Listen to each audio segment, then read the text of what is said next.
Blood hit the overhead light in a fine mist. The monitor screamed its flatline alarm. Nobody moved. Dr. Garrett Stone stood frozen at the table, scalpel trembling in his gloved hand, staring down at the open chest cavity like he'd just discovered a foreign language written in tissue and bone. The patient, a mid-30s male, MVA trauma, coding for the second time in 8 minutes, jerked once beneath the drapes and went still. "Somebody do something!" a resident shouted. Stone's mouth opened. Nothing came out. And then a voice cut through the chaos. Quiet. Steady. Laced with something that didn't belong in a civilian hospital. Step back. Every head turned. Emma Cross, the nurse they'd mocked for 3 years straight, the one they called Mouse because she never spoke up, never pushed back, never made a scene, stepped up to the table, eyes locked on the patient, and said 5 words that shattered every rule in the room. "I'm taking over. Move. Now." If you want to see how a ghost becomes a legend, stay with me until the end. Like this video, drop a comment with your city so I can see how far this story travels. And watch what happens when the weakest person in the room turns out to be the most dangerous. The operating room at Redwood Mercy Hospital wasn't built for miracles. It was built for protocol, for hierarchy, for the kind of medicine that followed flowcharts and let insurance adjusters sleep at night. Emma Cross had learned that the hard way. She'd been there 3 years. 3 years of fetch this, hold that, why are you even here? 3 years of watching residents half her age bark orders like drill sergeants while she cleaned up their mistakes in silence. 3 years of being called Mouse behind her back, and sometimes to her face. She didn't mind. Invisible was safe. But tonight, invisibility wasn't going to cut it. The trauma had come in 40 minutes ago. White male, early 30s, ejected from a vehicle, doing 70 on the interstate. No seatbelt. No ID. Just a mangled torso, a collapsing lung, and a blood pressure dropping faster than anyone wanted to admit. Stone had been paged. He'd strutted in like he always did, expensive watch glinting under the lights, talking about his weekend in Napa while a man bled out 6 feet away. Emma had prepped the table. She always did. Instruments aligned, suction ready, gauze stacked in perfect rows. She'd worked traumas before, more than anyone in this room knew, but here, in this place, she was furniture, useful, ignorable, safe. Stone made the first incision with the confidence of a man who'd never been wrong. The resident assisting him, a kid named Palmer with gelled hair and a chip on his shoulder, nodded along like a bobblehead. The anesthesiologist, Dr. Lynn, called out vitals in a monotone that said she'd seen this dance 100 times. "Pressure's dropping," Lynn said. "I see it," Stone replied, not looking up. 80/50. "I said I see it." Emma's hands moved on autopilot, clamping, suctioning, anticipating. She didn't need to be told. She'd done this in field hospitals where the only light came from headlamps, and the only anesthetic was whatever you could scrounge. She'd done this in the back of a Humvee while mortars shook the earth. She'd done this when the patient was a 19-year-old kid with half his face missing and a mother back home who'd never know how hard she'd fought to save him. But here? Here, she was just the help. "God damn it," Stone muttered. "Where's this bleed coming from?" Palmer fumbled with the retractor. "I don't—" 70/40, Lynn said, sharper now. Stone's hands moved faster, sloppier. He was looking, but he wasn't seeing. Emma knew the difference. She'd seen it before, in surgeons who worked from textbooks instead of instinct, who panicked the second the body stopped behaving like a diagram. "Suction," Stone snapped. Emma was already there. The blood pooled faster than she could clear it. She could see the problem, a small tear in the hepatic artery, tucked just behind the liver, almost invisible unless you knew where to look. She'd seen it 30 seconds ago. She hadn't said anything. That wasn't her job. "Pressure's 60/30. He's crashing." "I know!" Palmer's hands shook. Lynn stood up, leaning over the drape. The monitor's alarm climbed in pitch, frantic, relentless, and Stone froze. Not a hesitation, not a pause. A full, bone-deep freeze, scalpel hovering in midair, eyes wide behind his mask. Emma watched him. Watched the residents exchange glances. Watched the room hold its breath. The flatline scream filled the air. Palmer's voice cracked. "What do we do?" Stone didn't answer. He just stared. And Emma made a choice.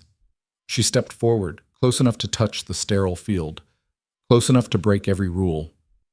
"Step back," she said. Her voice wasn't loud. It didn't need to be. Stone blinked, looked at her like she'd just materialized out of smoke.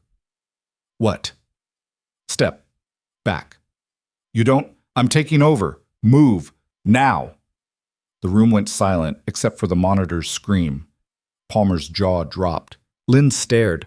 Stone's face went red behind his mask, but Emma didn't wait for permission. She didn't ask. She just moved. Her hands found the retractor, adjusted it with a precision that made Palmer stumble backward. She suctioned the blood, angled the light, and there it was. The tear, smaller than a dime, pumping the patient's life onto the table. "Clamp," she said. Nobody moved. "Clamp, now." Palmer fumbled one into her hand. She placed it in 2 seconds flat, isolating the artery with the kind of control that didn't come from textbooks. The bleeding stopped. Not slowed. Stopped. Suture. 40-proline. Stone found his voice. "You can't—" "Shut up." The room went cold. Emma didn't look at him. She threaded the suture, hands moving like they were remembering something her brain had buried. 3 stitches. Clean. Fast. Perfect. The monitor beeped. Once. Twice. A rhythm. "Pressure's rising," Lynn said, and for the first time all night she sounded surprised. 60/40, 70, 80. Emma stepped back, stripped off her gloves, dropped them in the bin. "Close him up," she said to Palmer, who looked like he'd just witnessed a magic trick he couldn't explain. Stone's voice shook. "Who the hell do you think you are?" Emma turned, met his eyes, and for the first time in 3 years she let him see her. "I'm the one who just saved his life," she said. "You're welcome." She walked out before he could respond. The scrub room was directly adjacent, separated by a glass window that nobody ever looked through. Emma stripped off her surgical gown, tossed it in the hamper, and caught her reflection in the mirror above the sink. Same face she'd had for 32 years, same dark eyes, same scar above her left eyebrow that she told people came from a childhood bike accident. It hadn't. She washed her hands. The water ran pink, then clear. She scrubbed under her nails, between her fingers, the way she'd been trained, muscle memory older than her new name. Behind her, the OR door swung open. Palmer stumbled out, mask hanging around his neck, looking like he'd just run a marathon. "What the hell was that?" he said. Emma didn't turn around. "A repair." "That's not what I mean." "I know what you mean. Stone's losing his mind in there. He's talking about reporting you. Insubordination. Practicing without a license. He's got a whole list." Emma dried her hands, folded the paper towel, dropped it in the trash. "Let him." "You don't get it. He's connected. His uncle's on the hospital board. You go up against him, you're done." She finally looked at Palmer. He was 26, maybe 27, fresh out of residency. Still thought the world made sense. "You ever see someone die on a table because the surgeon was too proud to admit he didn't know what he was doing?" she asked. Palmer's jaw worked. "That's not it. Have you?" He looked away. "I have," Emma said quietly. "More times than I can count. So if Stone wants to report me, fine. But that man in there goes home to his family because I didn't wait for permission." She walked past him, out into the hallway, where the fluorescent lights buzzed overhead and the smell of antiseptic clung to everything. The locker room was empty when she got there. She sat on the bench, hands still steady, heartbeat still slow. She stared at her palms. No tremors, no adrenaline crash. Just muscle memory and the ghost of a life she'd buried 3 years ago. She'd been good at burying things. Codename, Phantom 9, Special Operations Combat Medic. 18 confirmed saves under fire. 3 tours. 2 classified missions. 1 incident that never made it into any report because the people who knew about it were either dead or pretending to be. She'd walked away, changed her name, took a civilian job in a place where nobody asked questions and everybody ignored her. It had worked. Until tonight. Her phone buzzed. Unknown number. She stared at it for 5 full seconds before answering. "Cross?" The voice on the other end was clipped, military, digitally scrambled. "Phantom 9, confirm identity." Her blood went cold.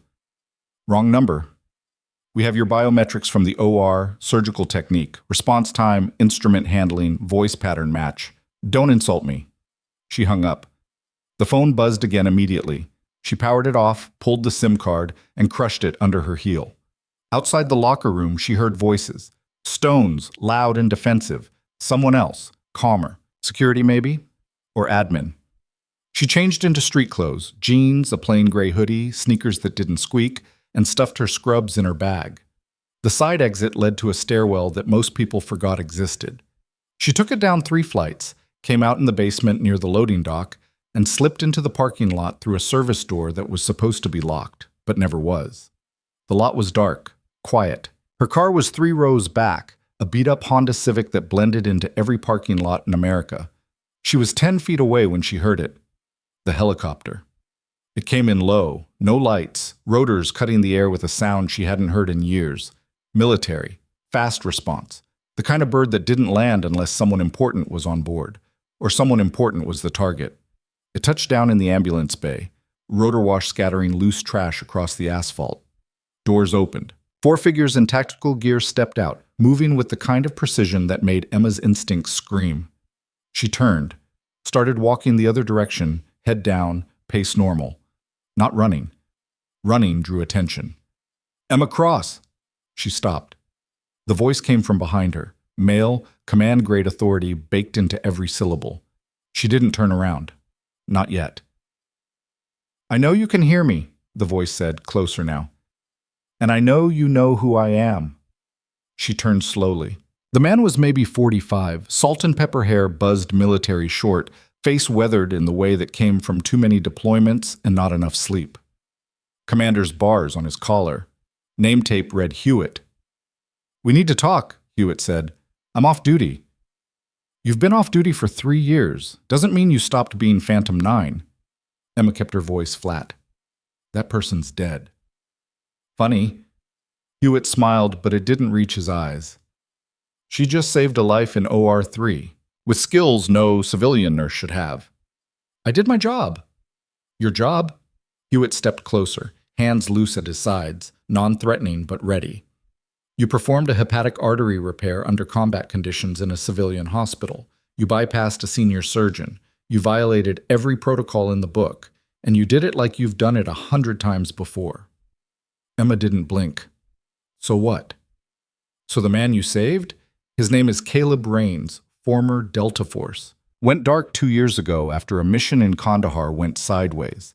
And 15 minutes ago, someone tried to finish what they started on that interstate." Emma's stomach dropped, but her face didn't move. Hewitt continued.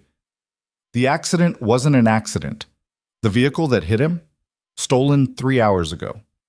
Driver's body was found in a dumpster 2 miles away, single gunshot, execution style."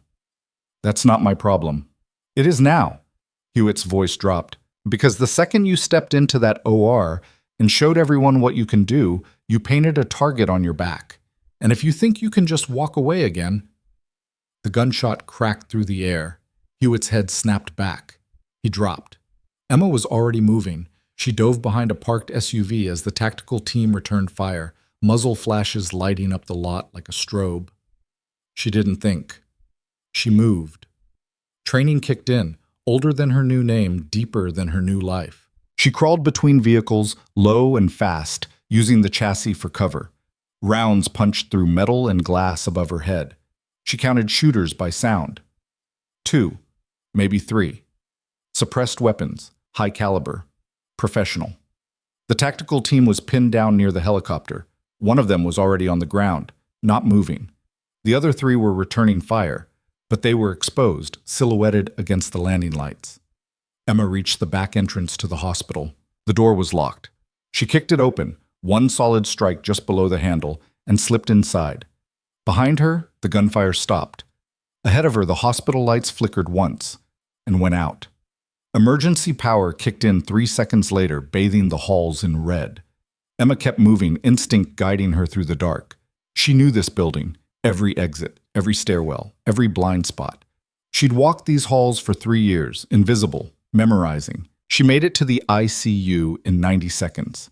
Caleb Rains was in bed 7, Monitors beeping steadily, still sedated from surgery. A nurse Emma didn't recognize stood by the door, young, maybe 24, eyes wide. "What's going on?" the nurse asked. Her name tag read Jessica. Emma didn't answer. She moved to Caleb's bedside, checked the monitors. Vitals stable. Sedation holding. She glanced at the IV bag. Propofol. Standard post-op dosing. Footsteps echoed down the hall. Slow, deliberate. Not the frantic scatter of staff or the purposeful stride of security. Something else. Emma turned to Jessica. "Get out. Now." "What?" "Leave. Use the south stairwell. Don't stop until you're outside." "I can't just go." Something in Emma's voice made Jessica move. She grabbed her tablet and ran. Emma turned back to the hallway and waited. The man who stepped into view was wearing black tactical gear with no insignia, face obscured by a balaclava. He moved like a professional. No wasted motion, no hesitation. He carried a pistol, suppressor attached, held low and ready. He stopped 10 feet away, looked at Emma, then at Caleb. "Step aside," he said. Voice distorted by a modulator, robotic and flat. Emma didn't move. "I said step aside." "No." He tilted his head. "You know who I am?" "I know what you are." "Then you know how this ends." Emma's voice dropped. Quiet. Cold. The voice she hadn't used in 3 years. "You picked the wrong hospital." He laughed. It sounded wrong through the modulator, mechanical and hollow. He holstered his pistol and pulled a knife instead. 8-inch tactical blade, serrated edge. He held it like he knew how to use it. "I was told you were dangerous," he said. "Let's see." Emma smiled. The fight lasted 12 seconds. He came in fast, blade angled low, aiming for her gut. She sidestepped, caught his wrist mid-thrust, and twisted. The angle was perfect. His grip failed. The knife clattered to the tile. He didn't hesitate, threw an elbow at her temple.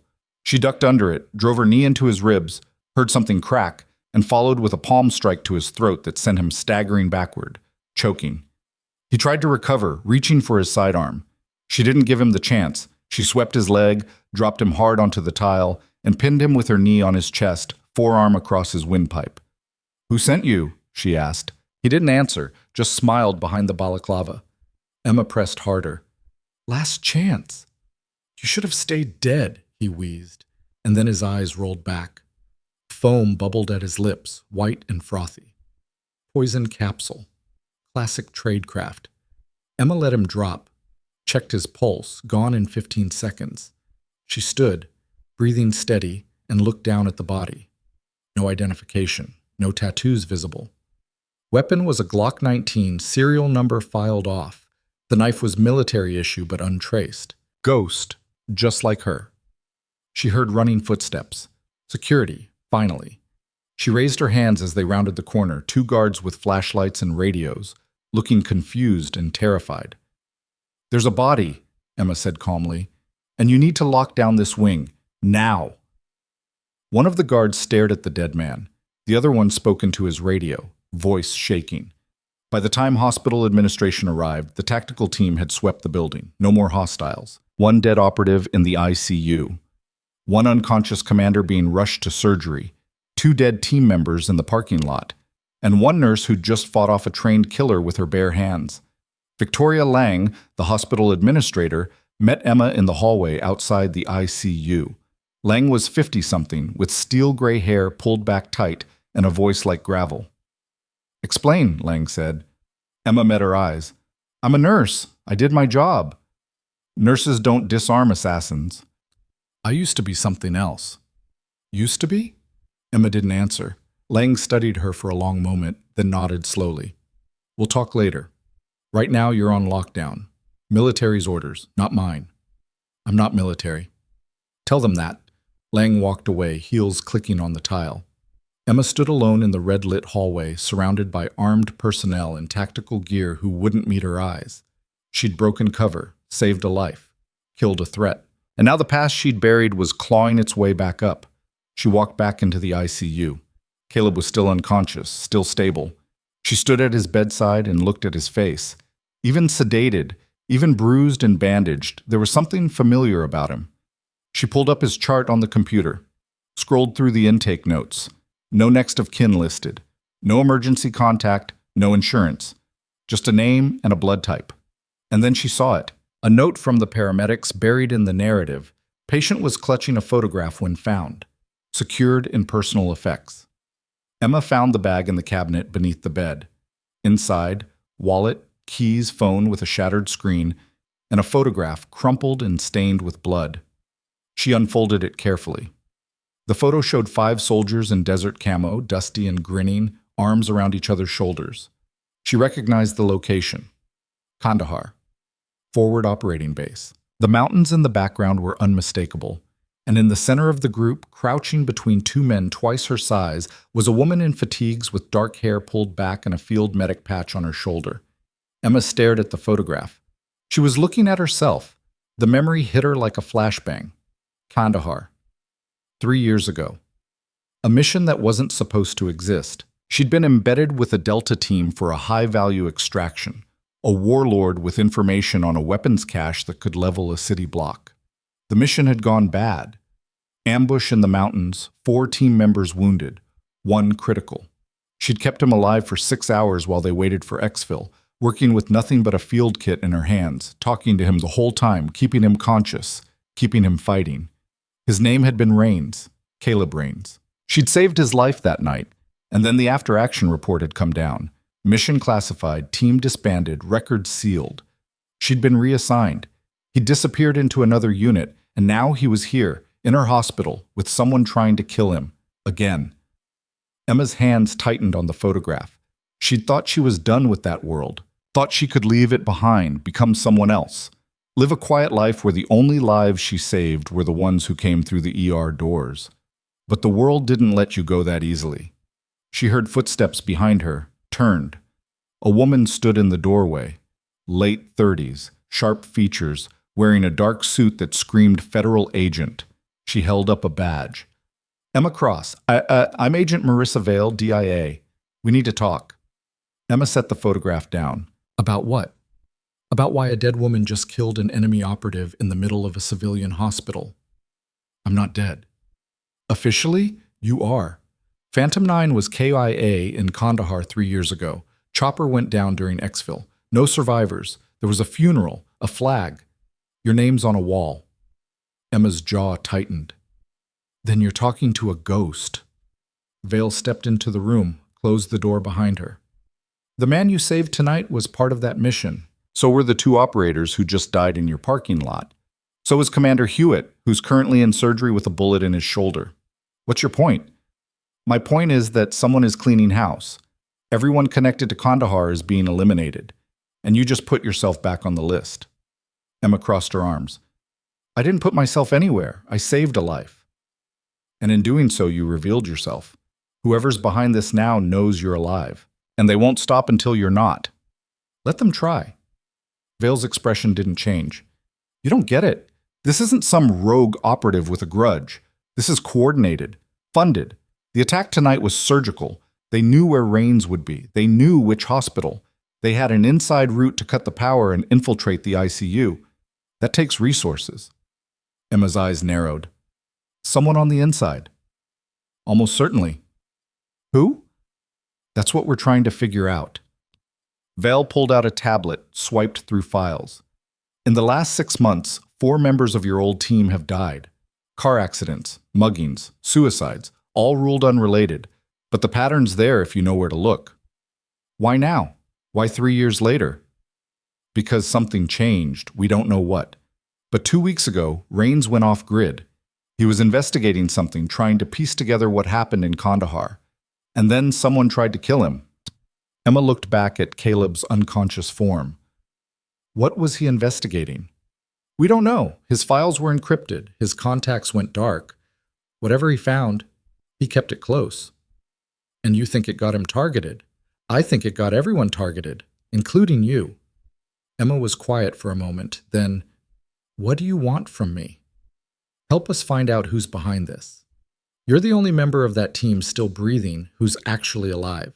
The only one who can identify the threat. I'm not an agent. No, You're better. You're a ghost who just proved she can still fight. Emma shook her head. I'm done with that life. Vale's voice softened. I understand. You built something here, a new identity, a normal life. But that life just ended. The second you stepped into that OR, you became a target. You can run, but they'll find you. Or you can fight, and maybe you survive this. Emma stared at her. And if I say no, then I walk out of here and you're on your own. No protection, no backup. Just you and whoever comes through that door next. Silence hung between them. Finally, Emma spoke. I want full operational autonomy. No oversight. No chain of command. I do this my way. Vale considered it. Done. And when this is over, I disappear again. New name, new city, clean slate. Agreed.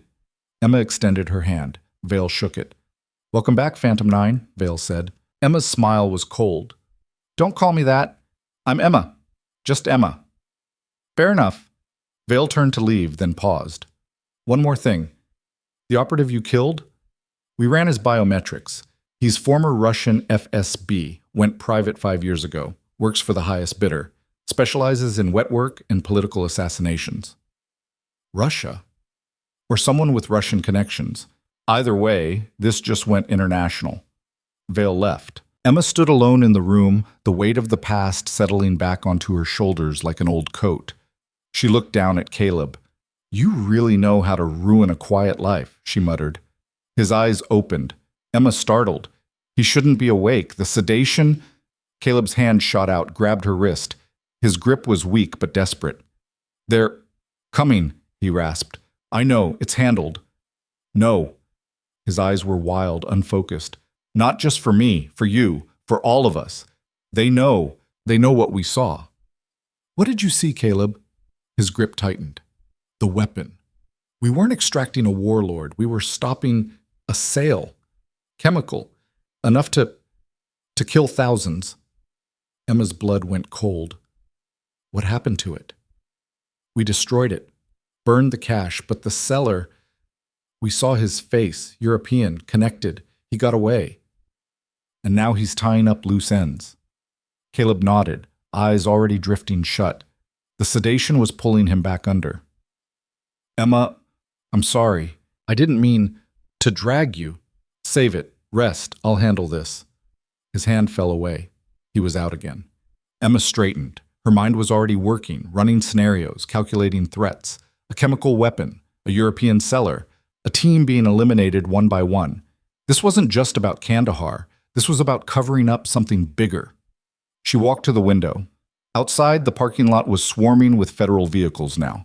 Crime scene tape everywhere. Body bags being loaded into a coroner's van.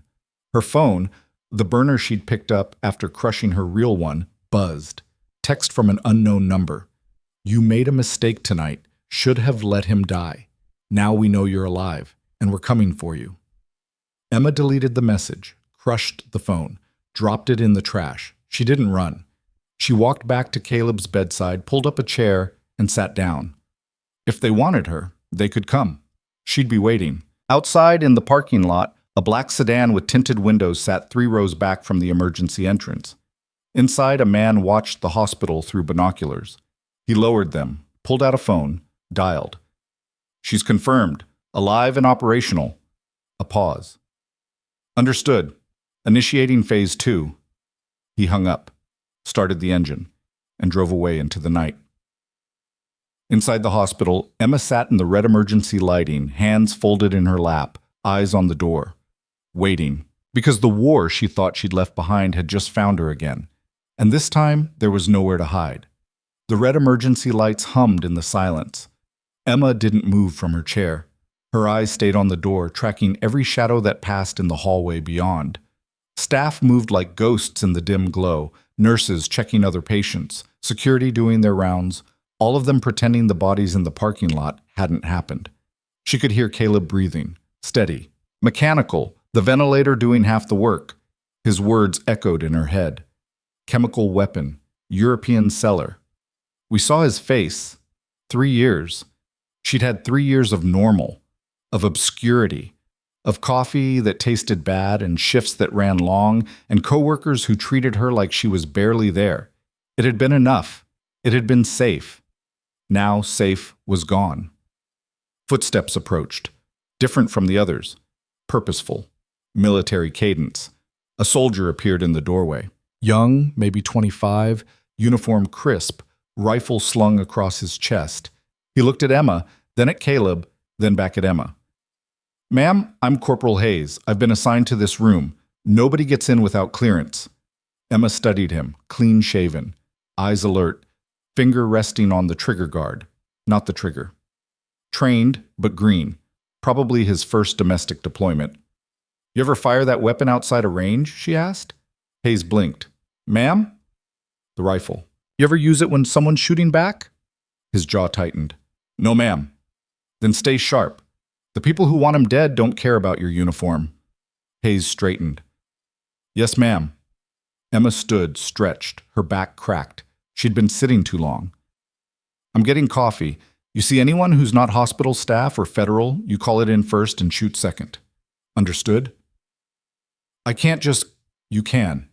You will." She walked past him into the hall. The hospital felt different now. The same fluorescent lights, the same antiseptic smell, but the air was heavier. People moved faster, talked quieter. Word had spread. Shooting in the parking lot, dead men, military lockdown, the kind of thing that made the local news and sent the board into damage control mode. Emma found the break room on the second floor. Empty. She poured coffee from a pot that had been sitting too long, the liquid thick and bitter. She didn't add cream, didn't add sugar, just drank it black and hot while staring at the vending machine. The door opened behind her. She turned. Dr. Stone stood there, still in his scrubs, stethoscope around his neck. He looked older than he had in the OR. Tired. The arrogance was gone, replaced by something else. Uncertainty, maybe. Or fear. "We need to talk," he said. Emma sipped her coffee. "No, we don't." "You saved a man's life tonight." "I did my job." Stone stepped into the room, closed the door. "That wasn't a job. That was combat medicine. I've been a surgeon for 15 years and I've never seen anyone move like that." "Congratulations, you learned something." "Who are you?" Emma set down her coffee. "You want the truth or the story?" "The truth." "I'm a nurse, same as yesterday, same as tomorrow." Stone's voice dropped. "Bullshit. There are federal agents crawling all over this hospital. There are bodies in the morgue. And there's a military guard outside the ICU. All because of you. All because someone tried to kill my patient." "Your patient?" Stone laughed, hollow. "You don't talk like a nurse. You don't move like one. And you sure as hell don't kill like one." Emma met his eyes. "What do you want, Stone?" He hesitated. For a moment she saw something crack in his expression, the mask slipping. "I froze in there, in the OR. I knew the patient was dying, and I couldn't move. It happens. Not to me. I'm the best surgeon in this hospital. I don't freeze. I don't fail." Emma picked up her coffee again. "Everyone fails eventually. You just got unlucky tonight." "And you got lucky?" "No. I got trained." Stone stared at her. "Trained where? By who?" Emma drained the rest of her coffee, crushed the cup, tossed it in the trash. "Doesn't matter. What matters is that patient lived. If you want to report me, go ahead. But you'll have to explain why you stood there doing nothing while I saved his life." She walked past him toward the door. "Wait." She stopped.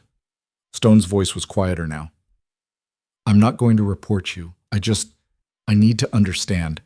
How do you do it? How do you stay calm when everything's falling apart?" Emma looked back at him. "You stop thinking about yourself. You think about them, the patient, the mission, whatever you want to call it. You stop worrying about being the best and start worrying about being enough." She left him standing there. The hallway was busier now. Morning shift was starting. Nurses traded updates at the desk. Doctors checked charts. The hospital was waking up, pretending last night had been an anomaly instead of a warning. Emma's phone buzzed. The new burner. She'd only given the number to one person. She answered. "Vale? We've got a problem." "Another one?" The body from the ICU. We ran his prints through every database we have. FSB, Interpol, CIA, Five Eyes. He's a ghost. No records, no history, nothing. Emma frowned. That's not possible. Everyone leaves a trail. Not if someone scrubbed it, professionally, which means whoever hired him has serious resources. What about the others, the shooters in the parking lot? Same thing. No IDs, no records. Weapons are untraceable. It's like they never existed. Emma stopped walking. That takes government-level access, or someone with government-level connections. Either way, we're not dealing with a rogue operator. This is institutional. How high does it go? That's what I'm trying to figure out. Vale paused. I'm sending you a file, photos from Kandahar. Everyone who was on that mission. I need you to go through them and tell me who else might be a target. I already know who's a target. Everyone. Then help me narrow it down. Someone on that mission saw something they weren't supposed to. Someone became a liability. Figure out who. And if I can't, Vale's voice hardened, then we're all dead. The line went dead. Emma pocketed the phone and kept walking. She needed to see the file, needed to remember faces she'd spent 3 years trying to forget. She took the stairs to the basement. The hospital's IT server room was down here, tucked between the laundry and the boiler room. She'd been down here before, fixing a computer issue the tech guys couldn't figure out. They'd been impressed. She'd been careful not to show too much. The door was locked. She pulled a paperclip from her pocket, bent it, and had the lock open in 8 seconds. The server room was cold, loud with the hum of machines. She found an unoccupied terminal, logged in with credentials she'd borrowed 6 months ago and never returned, and opened her encrypted email. The file from Vale was there. She downloaded it. 23 photos. 23 faces. She recognized them all. Delta operators, intelligence officers, contractors, and one combat medic. Her. She scrolled through slowly. Some of the faces were crossed out in red. Dead. Confirmed kills from Vale's investigation. Lieutenant Marcus Wade. Car accident. Sergeant Kevin Oates. Mugging gone wrong. Captain Sarah Brennan. Suicide. Specialist Tim Nguyen. House fire. 4 down. 19 left. Emma studied the one still alive. Tried to remember who had been where during the mission. Who had seen what? The mission had been a nightmare from the start. Bad intel. Wrong coordinates, enemy waiting. They'd improvised, fought their way to the cache, destroyed it, and barely made it out. But someone had seen the seller, the European, the man orchestrating the deal. She closed her eyes, tried to pull the memory into focus. The cache had been in a compound outside Kandahar. They'd breached at dawn. She'd been with the assault team providing medical cover. They'd taken fire immediately. 3 wounded in the first minute. She'd been dragging one of them to cover when she'd seen him. A man in the courtyard. Not armed, not fighting, just watching. European features, expensive clothes, calm.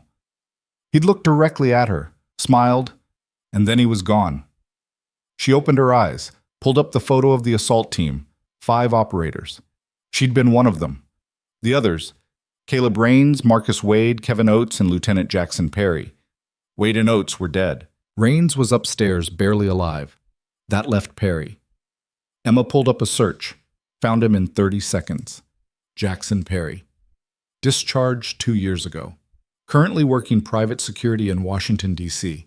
She grabbed her phone, dialed Vale. I need a location on Jackson Perry. Who? Lieutenant Delta. Was on the Kandahar mission. He's still alive and he's in D.C. Vale was quiet for a beat. Hold on. Typing sounds. Got him. Lives in Arlington. Works for a firm called Sentinel Group. High-end corporate security. Can you reach him? I can try. Why?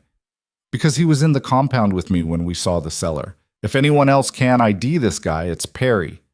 I'll make the call. Tell him to go dark. No phones, no credit cards, nothing traceable. If they found Caleb, they'll find him. Understood. Emma hung up, stared at the screen. 23 faces. 4 dead, 1 in critical condition, 18 potential targets. And somewhere out there, a man with enough money and power to erase people like they'd never existed. She logged out, wiped her tracks, and left the server room. The hallway outside was empty except for a janitor mopping the floor. He didn't look up as she passed. She took the stairs back to the main level, mind already running scenarios. If Perry could confirm the seller's identity, they'd have a thread to pull, a name, a face, something to trace back to whoever was orchestrating this. But that was a big if. She was halfway to the ICU when the hospital's PA system crackled to life. Code blue, ICU. Code blue, ICU. Emma ran. She hit the stairwell at full speed, took the steps 3 at a time, burst through the door onto the ICU floor. Staff were running toward Caleb's room. She pushed past them. Corporal Hayes was on the ground, unconscious, blood pooling under his head. Caleb's bed was empty. The monitors were flatlined, leads ripped out and dangling. The window was open, cold air pouring in. Emma ran to the window, looked out, 3 stories down. A panel van idling in the alley. Back doors open. 2 men in black loading something into the van. Someone. Caleb. Emma didn't think. She climbed onto the windowsill. "Ma'am, don't!" A nurse behind her, voice panicked. Emma jumped. 3 stories. She hit the fire escape 1 floor down, rolled, absorbed the impact, kept moving, dropped to the 2nd floor platform, swung over the railing, fell the last 10 feet and landed in a crouch. The van was pulling away. Emma sprinted, hit the van's back door at full speed, grabbed the handle, wrenched it open. One of the men turned, surprised. She grabbed his tactical vest, yanked him out of the moving vehicle. He hit the pavement hard. The van swerved. Emma hauled herself inside. Caleb was on the floor, unconscious, zip-tied. The 2nd man lunged at her. She ducked, drove her elbow into his ribs, followed with a knee to his face. He went down. The van accelerated. Emma crawled forward toward the cab. The driver glanced back, eyes wide. He reached for something on the passenger seat. A gun. Emma grabbed the unconscious man's tactical vest, pulled a sidearm from the holster. Glock 17. She racked the slide, aimed at the driver's headrest. "Stop the van!" The driver's hand froze on the gun. "Stop! The van!" He slammed the brakes. Emma braced herself against the wall as the van skidded to a halt. The driver grabbed his gun, started to turn. She fired. The round punched through the seat, center mass. The driver slumped forward onto the wheel. The horn blared. Emma kicked open the back door, grabbed Caleb, and dragged him out onto the street. They were 2 blocks from the hospital. Early morning, light traffic, a few pedestrians staring. She checked Caleb's pulse. Weak, but there. She cut the zip ties with the knife she'd taken off the 2nd man. Sirens in the distance. She looked back at the van. The 2nd man was stirring, groaning. She walked over, pressed the Glock to his temple. "Who sent you?" He spat blood. "Go to hell." "Wrong answer." She moved the gun to his knee. "Last chance. Who sent you?" He laughed. "You're already dead. All of you." She squeezed the trigger. The shot echoed. He screamed. "Next one's the other knee. Then your elbows. Then I get creative. Who sent you?" "I don't know. We got the contract through a broker. Anonymous. Payment in crypto. That's all I know." "Where were you taking him?" "Safe house, warehouse district, Pier 7. "Who's waiting there?" "I don't know. I swear we were just supposed to deliver him." Emma stepped back, looked at him. "You're lying." "I'm not." She shot him in the other knee. His scream cut through the morning air. Pedestrians ran. Someone was shouting about calling the police. Emma crouched next to him, voice calm. "I can keep going. Or you can tell me the truth." He was sobbing now. "Contractor. European. That's all I saw. Suit. Accent. Paid us 50 grand to grab the guy and bring him in alive." "What's his name?" "I don't know. I swear he didn't give one." Emma stood, pointed the gun at his head. Wait. He had a tattoo. On his wrist. Some kind of symbol, like a bird. A hawk, maybe. Emma lowered the gun. "A hawk?" "Yeah, black ink. That's all I saw." The sirens were closer now. 3 blocks, maybe less. Emma walked back to Caleb, holstered the gun, and lifted him into a fireman's carry. He was heavier than he looked. She started walking. A car screeched to a halt beside her. Black SUV, tinted windows. The passenger door opened. Vale leaned out. "Get in." Emma didn't argue. She loaded Caleb into the back seat, climbed in after him. Vale hit the gas. They were 4 blocks away when the police arrived at the scene. Emma checked Caleb's vitals again.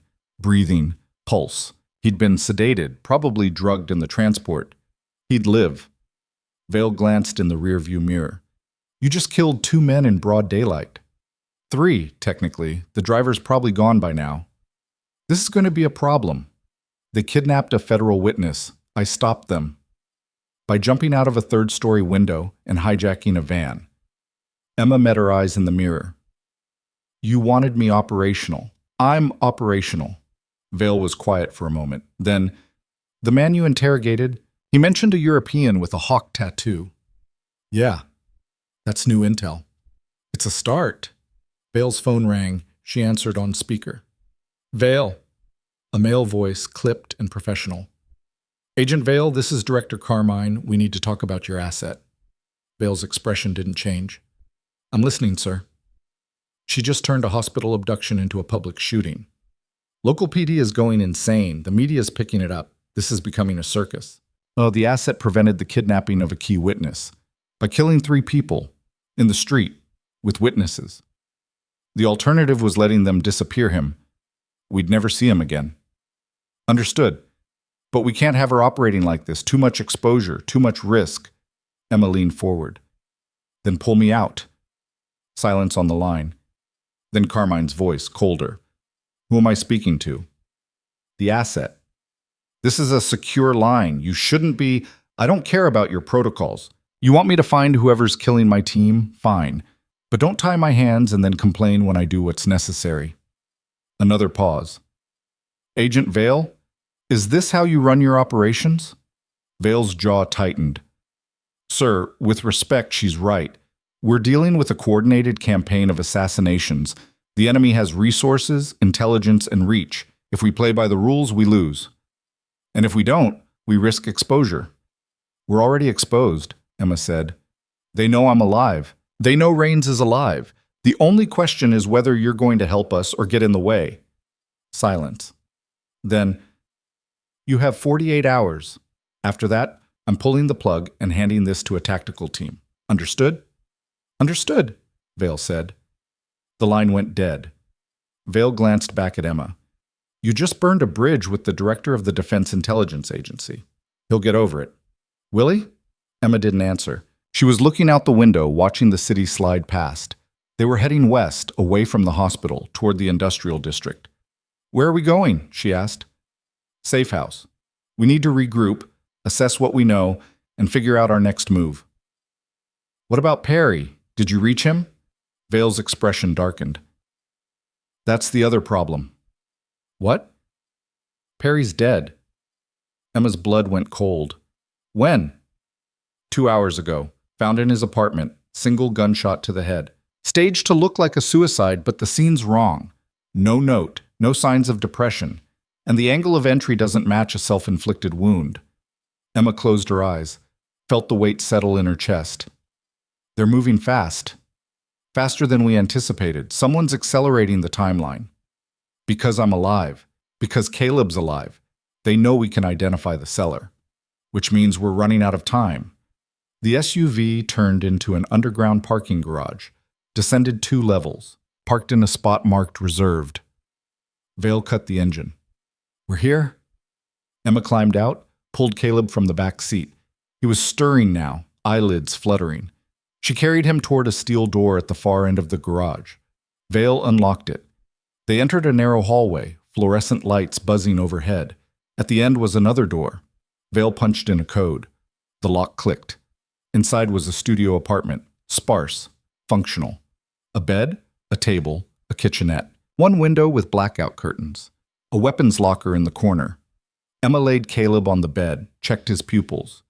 Reactive. The drugs were wearing off. Vale locked the door behind them, engaged the deadbolt. We're off grid here. No cameras, no trackers. It's clean. For how long? Long enough. Vale moved to the table, opened a laptop, started typing. I'm pulling everything we have on the Kandahar mission. Operational reports, after-action reviews, personnel files. There has to be something we missed. Emma stood at the window, pulled back the curtain an inch. Outside, the city stretched into the distance. Morning sun breaking through clouds. Somewhere out there, a killer was crossing names off a list. Her name was on that list.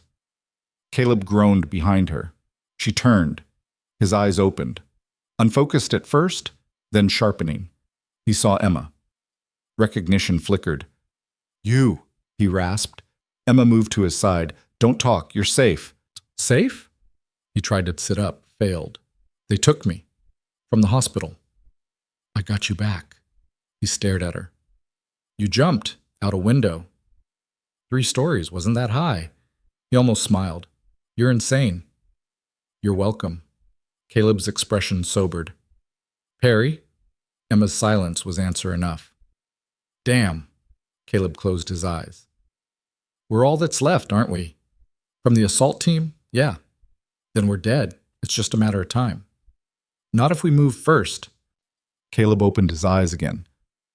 "Move how? We don't even know who we're fighting." Emma pulled up a chair, sat. "The man you were investigating, the one from Kandahar, you said he was European, had connections. What else do you remember?" Caleb thought for a moment. Accent, Eastern European maybe, expensive watch, tailored suit. He didn't look like he belonged in a war zone. "And the tattoo?" "Tattoo?" "Hawk. On his wrist." Caleb's eyes widened. "How do you know about that?" "The men who took you. One of them saw it, on the contractor who hired them." Caleb sat up slowly, wincing. "It's him. Has to be. That tattoo. I saw it in the compound. When we breached. He was standing in the courtyard like he was waiting for us." "He was. Someone tipped him off." "You think we had a leak?" Emma met his eyes. "I think someone on that mission was working for him. Someone fed him our approach, our timing, everything." Caleb's jaw tightened. "Who?" "That's what we need to figure out." Vale spoke up from the laptop. "I've got the mission roster. 12 personnel total. 5 Delta operators, including you 2. 3 intelligence officers. 2 contractors. 1 translator. 1 local guide." Emma stood, moved to the table. "Show me." Vale turned the screen. Emma scanned the names, faces, roles. One name jumped out. "David Marsh, intelligence officer. He coordinated the mission." Vale nodded. "Correct. He provided the intel on the cache location." "Where is he now?" Vale typed. "Retired. Lives in Vermont. Small town. Off the grid." "Too off the grid? Maybe." Emma's instincts prickled. "Pull his financials, bank records, property. Anything unusual." Vale's fingers flew across the keyboard. Seconds passed. Then, "Here. He bought a property 2 years ago. Cash. $500,000. On an intelligence officer's salary?" "Not a chance." Emma leaned closer. "Who sold him the property?" Vale clicked through records, stopped. "Shell company? Registered in the Cayman Islands. Owned by?" "Unknown. It's buried under 6 layers of corporate entities." Emma straightened. "That's our leak. Marsh sold us out, gave the seller our operational plan, got paid for it." "And now he's cleaning house," Caleb said from the bed. "Eliminating everyone who might connect him to the sale." Vale shook her head. "Marsh doesn't have the resources for this. Hiring Russian contractors, scrubbing databases, orchestrating hits across multiple states? That takes serious money and infrastructure." "Then he's working for someone," Emma said. "The seller, the European with the hawk tattoo. Marsh is just the middleman." "We need to talk to Marsh." "He won't talk." "Then we make him." Vale looked at Emma.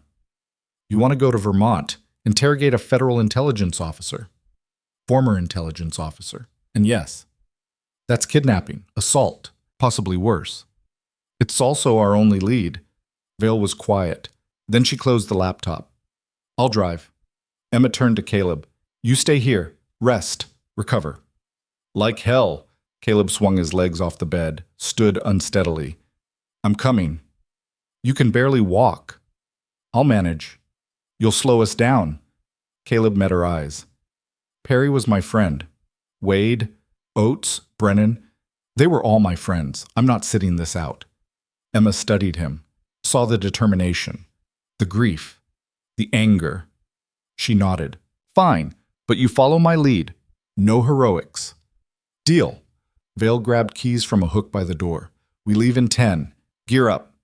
Emma moved to the weapons locker, opened it. Inside, tactical vests, firearms, ammunition, knives, medical supplies. She pulled out a vest, strapped it on, selected a Sig Sauer P32, checked the magazine, racked the slide, tucked a backup Glock in an ankle holster, grabbed extra mags. Caleb did the same, slower, his hand shaking slightly from the drugs still in his system. Vale watched them. "You two look like you're going to war." Emma met her eyes. "We are." 10 minutes later, they were in the SUV, heading north on I-95. Destination? A small town in Vermont called Millerton. Population? 800. Remote, quiet, the kind of place where people didn't ask questions. The kind of place where someone could hide. The drive took 4 hours. Vale drove. Emma rode shotgun. Caleb stretched out in the back, trying to rest, failing. Halfway there, Vale's phone rang. She answered on speaker. "Vale. Agent Vale, this is Carmine. We've got a situation." Vale's hands tightened on the wheel. "What kind of situation?" "Your safe house, the one in the city. It's been compromised." Emma's stomach dropped. "How?"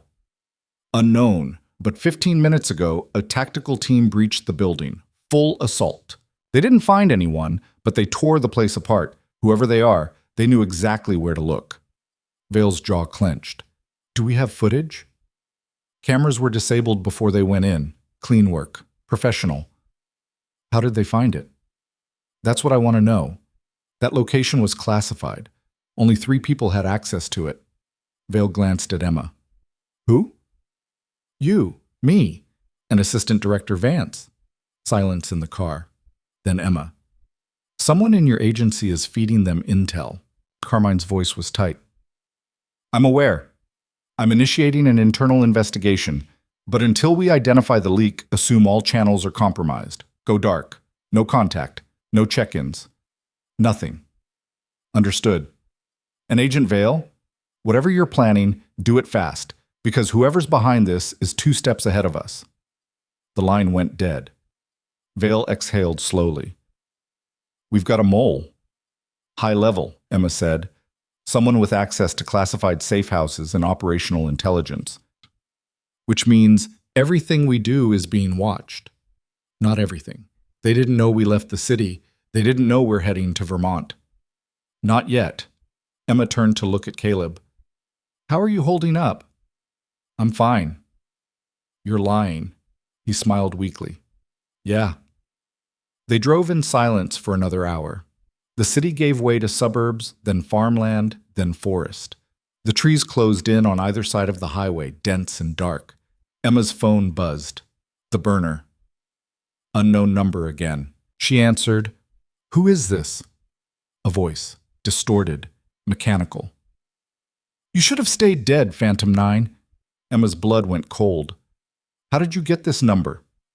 "The same way I got your safe house. The same way I'll get you. You can't hide. You can't run. You're already a ghost. I'm just making it official." Big words from someone hiding behind a voice modulator. "I'm not hiding. I'm waiting. And when you get to Millerton, I'll be there." The line went dead. Emma lowered the phone, looked at Vale. "They know where we're going." Vale's knuckles went white on the steering wheel. "It's a trap." "Of course it is." "So we turn around." Emma shook her head. "We go anyway." "That's insane. That's our only move. Marsh is the key. If he's still alive, we need him. If he's dead, we need to know who killed him and why." Caleb leaned forward from the back seat. "She's right. We don't have time to regroup. We push forward or we lose." Vale was quiet for a long moment. Then, "Fine. But we go in smart. Recon first, full tactical approach, no heroics." Emma nodded. Agreed. They exited the highway an hour later. Took back roads through dense forest. The GPS showed Millerton ahead, 3 miles. Population markers appeared, then disappeared. Vale pulled over half a mile outside town. Cut the engine. "We walk from here," she said. They geared up in silence. Vests, weapons, comms. Emma pulled a suppressor from the locker, threaded it onto her SIG. Caleb checked his rifle. "What's the plan?" "We find Marsh's property, surveil, identify threats. Then we move." "And if they're waiting for us?" Emma met his eyes. "Then we adapt. They moved into the forest, single file, Emma on point. The trees were thick, the ground soft with pine needles. No sound except their footsteps and the distant call of birds. Millerton appeared through the trees, small, quaint. Main Street with a general store, a post office, a diner, houses scattered on the outskirts, smoke rising from chimneys. Vale consulted a tablet. Marsh's property is northwest, 2 miles, isolated, no neighbors within half a mile. They skirted the town, staying in the tree line. 30 minutes later, they saw it. A cabin, wood and stone, surrounded by trees. One road in, gravel and narrow. No vehicles visible. Emma raised binoculars, scanned the windows. No movement. No lights.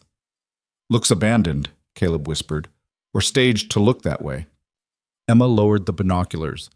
"Vale, circle around back. Caleb, take the east side. I'll approach from the front. We move on my signal." They split up. Emma crept forward low and slow, using the trees for cover.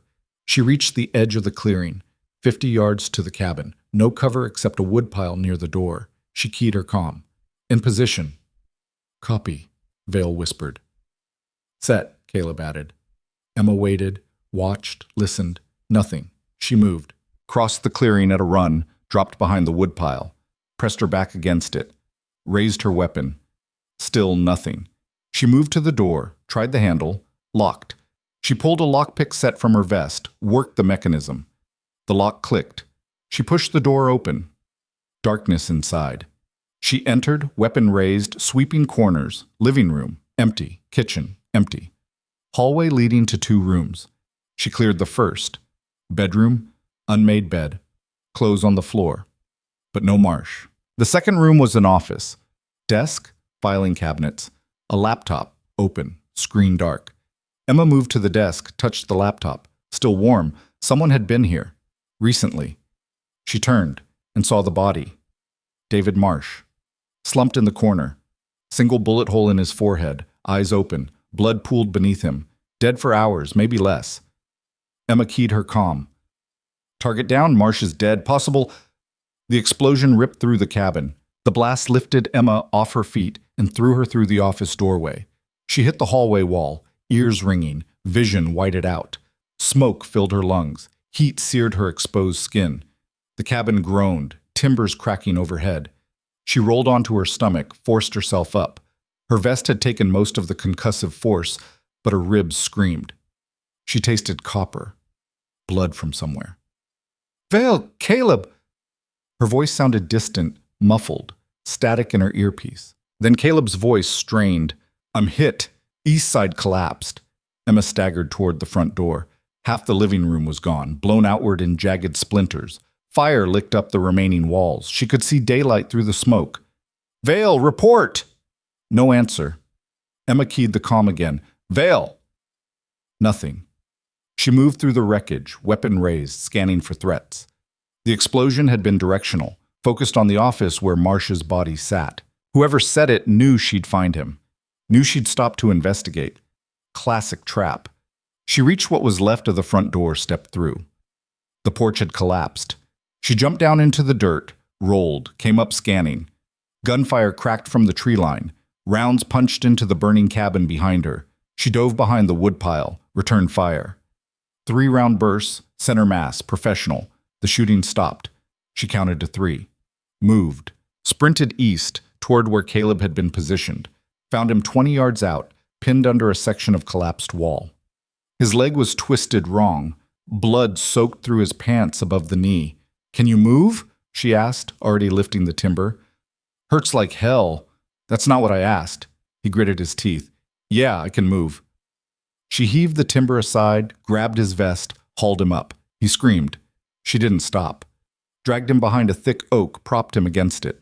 "Compound fracture," he gasped, looking at his leg, bone visible through torn fabric.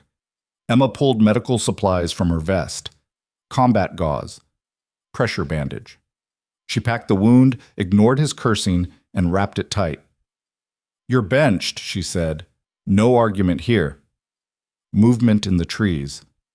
Emma raised her weapon. A figure emerged, stumbling, covered in dust and ash. "Vale." She was limping, left arm hanging limp, face streaked with blood. But she was alive. Trap, Vale said, redundant. Yeah, I noticed. Emma moved to her, checked her arm. Dislocated shoulder. This is going to hurt. Just do it. Emma positioned herself, counted to 3, and popped the shoulder back into place. Vale's scream echoed through the forest. Birds scattered from trees. Marsh? Vale asked through clenched teeth. Dead before we got here. The explosion was secondary. Insurance to take us out. Or slow us down. Emma nodded. They're still here, watching, waiting to see if we survived. Caleb checked his rifle. So what's the play? Emma scanned the tree line. The fire behind them was spreading, smoke billowing into the sky. Local fire department would respond eventually, but they were remote. Response time would be slow. We move, Emma said. Now, before they regroup. She helped Caleb stand, took his weight on her shoulder. Vale retrieved her sidearm from where she'd dropped it during the blast. They moved into the forest, heading south, away from town. Emma led, keeping to thick cover, pausing every 50 yards to listen. No pursuit. Not yet. After 10 minutes, they reached a dry creek bed. Good defensive position. Emma lowered Caleb against the bank, turned to Vale. We need transport. SUV's compromised. They'll have eyes on it. Vale pulled out her phone. No signal. She cursed. We're in a dead zone. How far to the nearest town with cell coverage? 5 miles. Maybe 6. Emma looked at Caleb. His face was pale, slick with sweat, shock setting in. He can't walk that. Then we carry him. In the open, we'll be sitting ducks. Vale's jaw tightened. What's your alternative? Emma was quiet for a moment, thinking. Then, we go loud. What? They want us dead. Fine. But they're not expecting us to fight back. Not here. Not now. We hit them first. Hard. Make them regret setting that trap. With what? We've got 2 functional weapons and a wounded operator. We've got surprise. They think we're running. Let's prove them wrong. Caleb spoke up, voice weak. She's right. We're dead anyway if we run. At least this way we take some of them with us. Vale studied Emma. You're serious? Always. Vale exhaled. Fine. What's the plan? Emma pulled out her tablet, called up satellite imagery she'd downloaded before they'd lost signal. She zoomed in on the area around Marsh's property, spotted a logging road half a mile north, single access point, perfect bottleneck. They came in on this road, Emma said, pointing, which means their vehicles are parked somewhere along it. We take out their transport, we trap them here. And then? Then we hunt. Vale looked at Caleb. You good here alone? He nodded. I'll keep watch. Anyone comes, I'll make noise. Emma handed him her backup Glock and 2 spare mags. Don't be a hero. Too late for that. Emma and Vale moved out, heading north through dense undergrowth. The forest was silent except for the distant crackle of the burning cabin. No birds, no insects, just the oppressive quiet that came before violence. They reached the logging road in 15 minutes. It was narrow, overgrown, barely visible through the trees. Emma raised her binoculars, scanned. 200 yards up the road. 3 vehicles. Black SUVs. Government issue, but unmarked. No visible occupants. Emma lowered the binoculars, handed them to Vale. 3 vehicles. Call it 9 to 12 hostiles. Against 2 of us. Better odds than I've had before. When? Kandahar. 12 against 3. We made it out. Barely. Emma smiled. Close enough. They split up. Vale circled west, Emma east, converging on the vehicles from opposite sides. Emma moved slowly, carefully, checking her angles. The SUVs were parked in a rough line, engines off, windows tinted. She reached the tree line adjacent to the first vehicle, raised her weapon, scanned for movement. Nothing. She keyed her comm. In position. Copy, Vale whispered. On your mark. Emma counted down from 3. On 1, she stepped out of cover and fired. 3 rounds into the first SUV's front tire. 3 into the second. 3 into the third. The tires exploded with sharp hisses. The vehicles sagged. Shouts erupted from somewhere in the forest. Men running. Emma didn't wait. She moved to the first SUV, smashed the driver's window with her rifle butt, reached inside and popped the hood. Vale did the same with the second vehicle. Emma opened the hood, pulled her knife, and sliced through wiring harnesses, fuel lines, anything critical. The engine was dead in 30 seconds. Gunfire erupted. Rounds chewed into the SUV's hood. Emma dropped, scrambled underneath, crawled to the rear. Came up firing. 2 hostiles, 30 yards out, tactical gear. No insignia. Moving fast. Emma's first burst caught one in the chest. He went down. The second dove behind a tree. She adjusted, fired where she thought he'd reappear. He didn't. Vale's voice in her ear. 4 more. West side. Fall back to rally point. Negative. I've got them pinned. Emma cursed, moved toward Vale's position. She could hear the firefight, short, controlled bursts, professional cadence. Vale knew what she was doing. Emma flanked wide, came up on the hostiles from behind. They were focused on Vale, advancing by bounds, standard military tactics. She opened fire, caught the trailing man in the back. He dropped. The others scattered, returning fire blind. Emma moved, using trees for cover, keeping pressure. One hostile broke and ran. She tracked him, squeezed the trigger. Click. Empty mag. She dropped behind cover, ejected the spent magazine, slapped in a fresh one, racked the slide.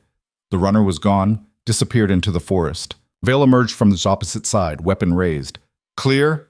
One got away. They'll regroup, call for backup. Then we move fast.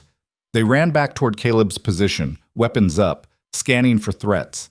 Emma's lungs burned. Her ribs ached. Adrenaline was the only thing keeping her upright. They found Caleb where they'd left him, still conscious, weapon trained on the tree line. Heard shooting, he said. We kicked the hornet's nest. Emma checked his leg. The bleeding had slowed, but the bone was still exposed. He needed a hospital, soon. Vale checked her phone, still no signal. We need to move, get to higher ground, find coverage. Emma looked at Caleb. Can you walk? Not well. That'll have to do. She helped him up, took his weight again. Vale took point. They moved east, climbing elevation, pushing through underbrush that tore at their clothes and skin. 20 minutes later, Vale's phone buzzed. Signal, weak, but there. Make the call. Vale dialed. Waited. This is Agent Vale, DIA. I need immediate extraction. 3 personnel, 1 critical. Coordinates. She read off the GPS. How fast can you get here? Copy. We'll hold position. She hung up. Choppers inbound, ETA 30 minutes. Can we hold that long? We don't have a choice. Emma found a defensible position, a rocky outcropping with good sightlines and cover. She positioned Caleb behind a boulder, handed him her rifle.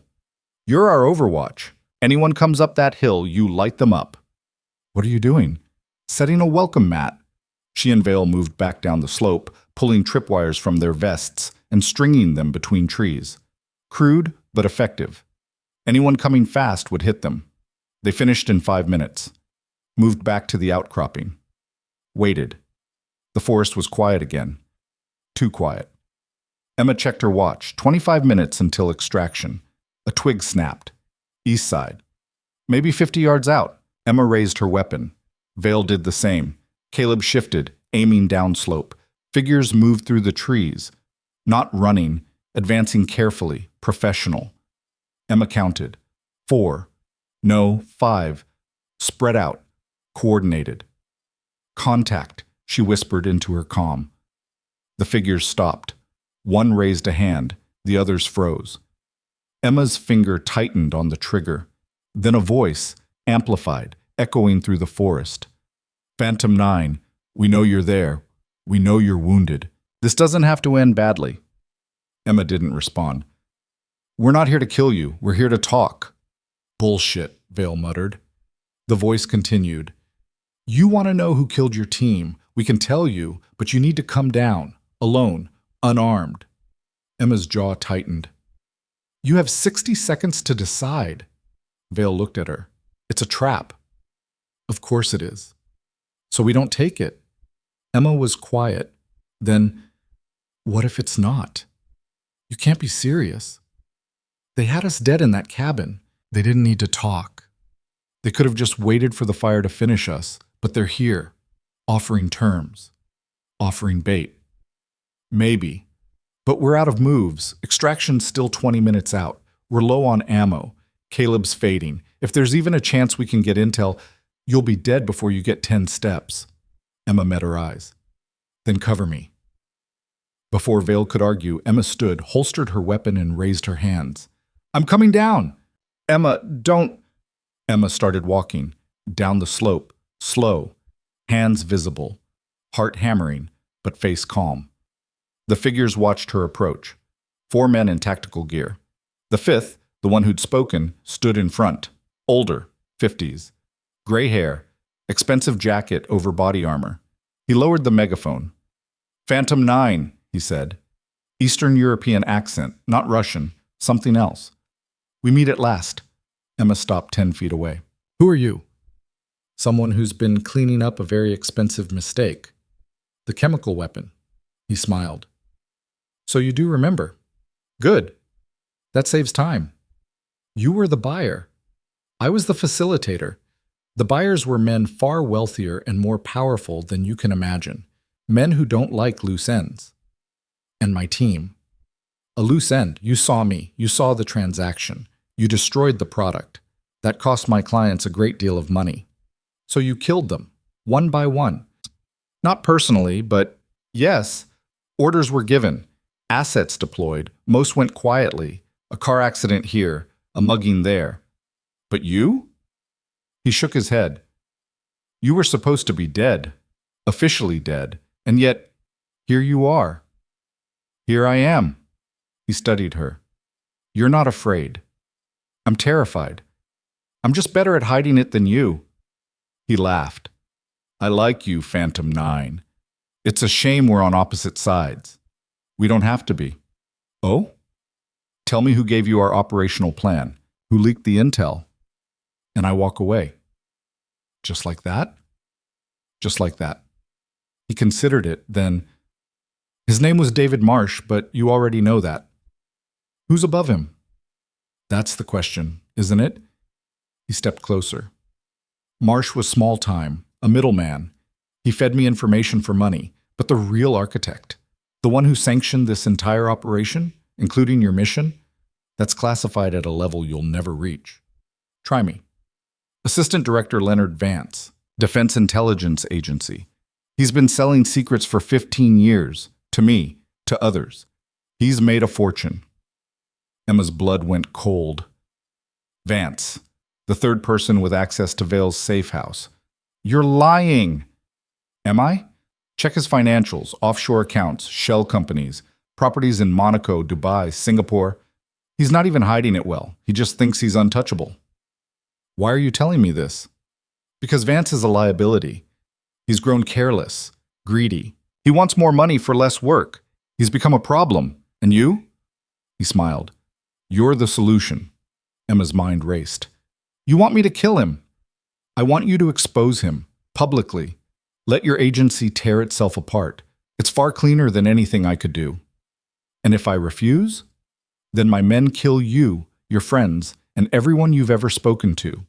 We burn this entire operation to ash and start over. That's not much of a choice. It's the only choice you have. Emma was silent for a long moment. Then, how do I know you'll keep your word? You don't. But consider this. If I wanted you dead, you'd already be gone. I'm offering you a way out, a way to survive. All you have to do is destroy the man who betrayed you. Emma's fists clenched. I need proof, something I can use. He reached into his jacket.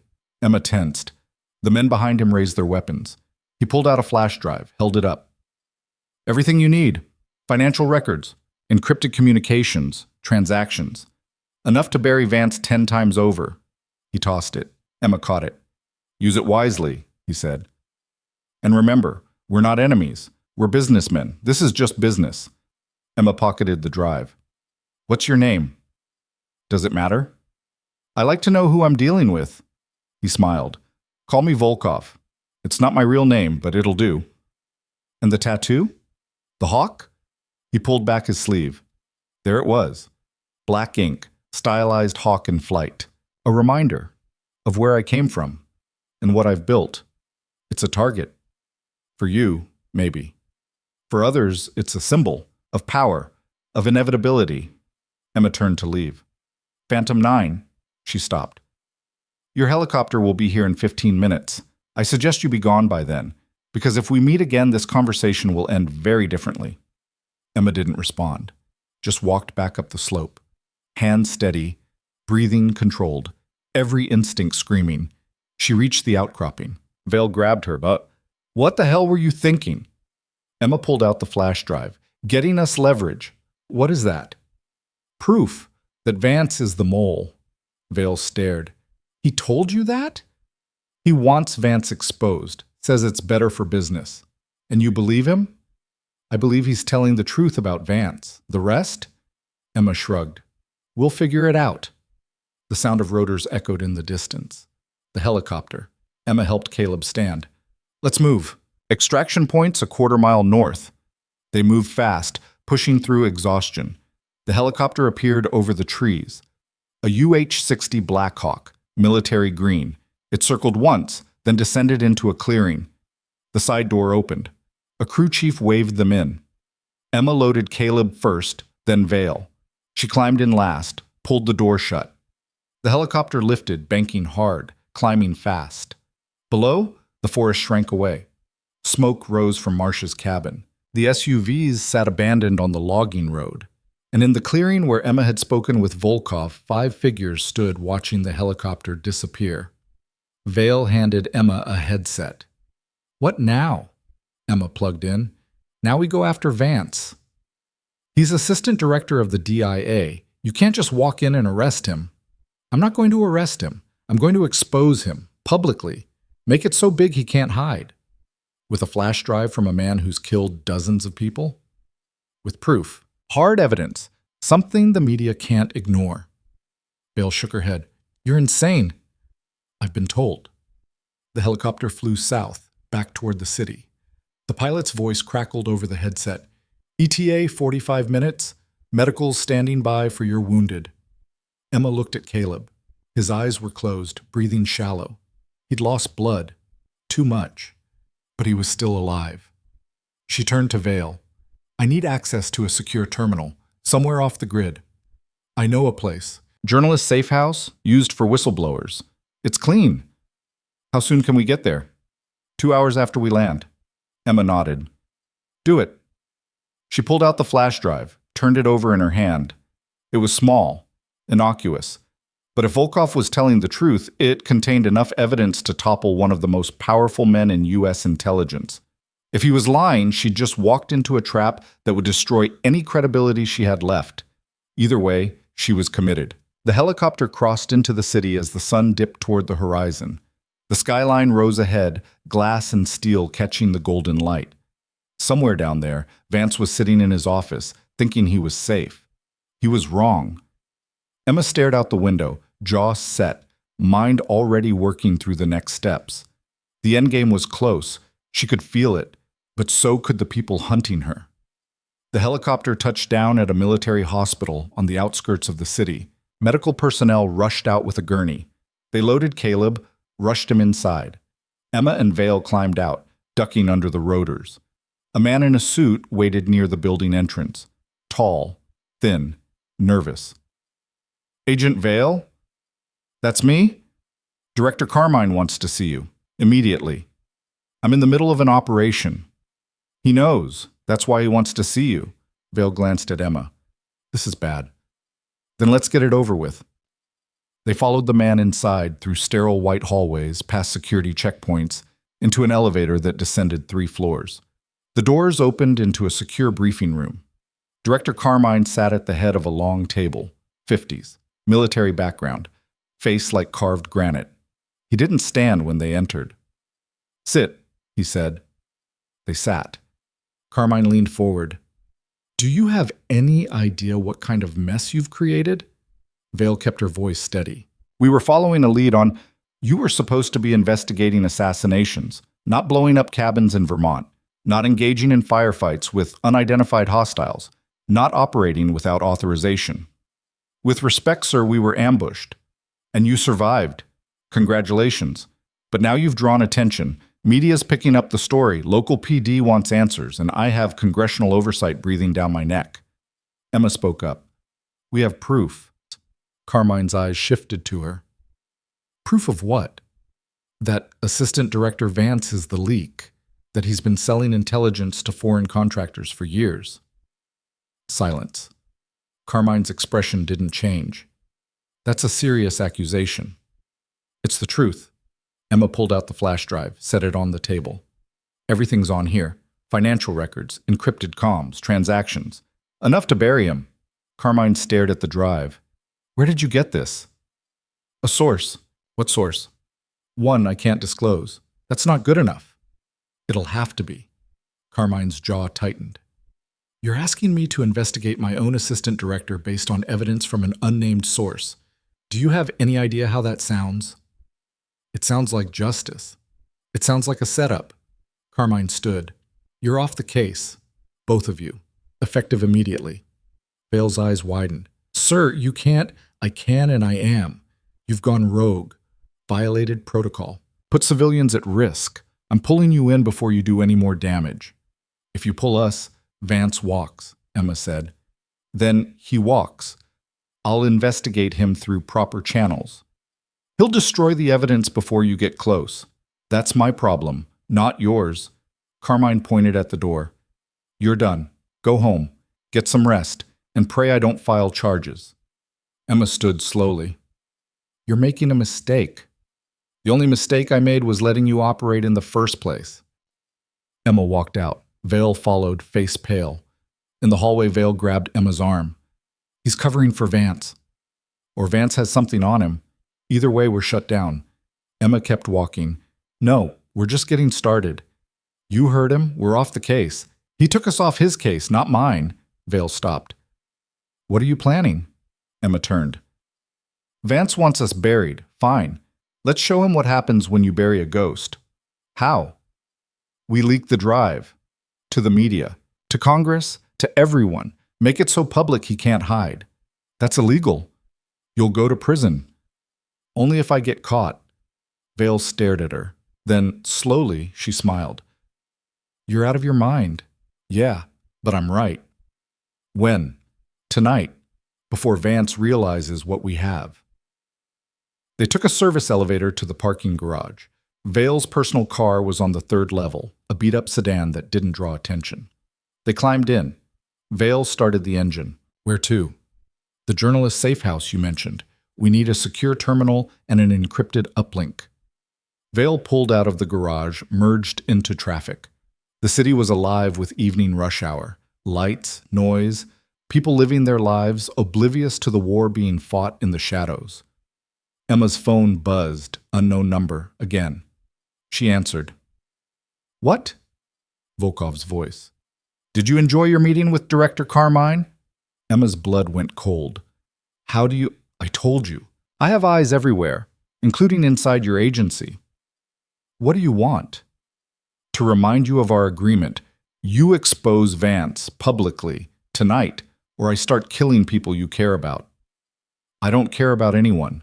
Liar. Agent Vale, Caleb Rains, the nurses at Redwood Mercy, your old team's families. Should I go on? Emma's grip tightened on the phone. You touch them. Then do your job. And remember, I'm not your enemy. Vance is. I'm just the man making sure you finish what you started. The line went dead. Emma lowered the phone. He's watching us. Who? Volkov. He knew about the meeting with Carmine. He knows where we are. Vale's hands tightened on the wheel.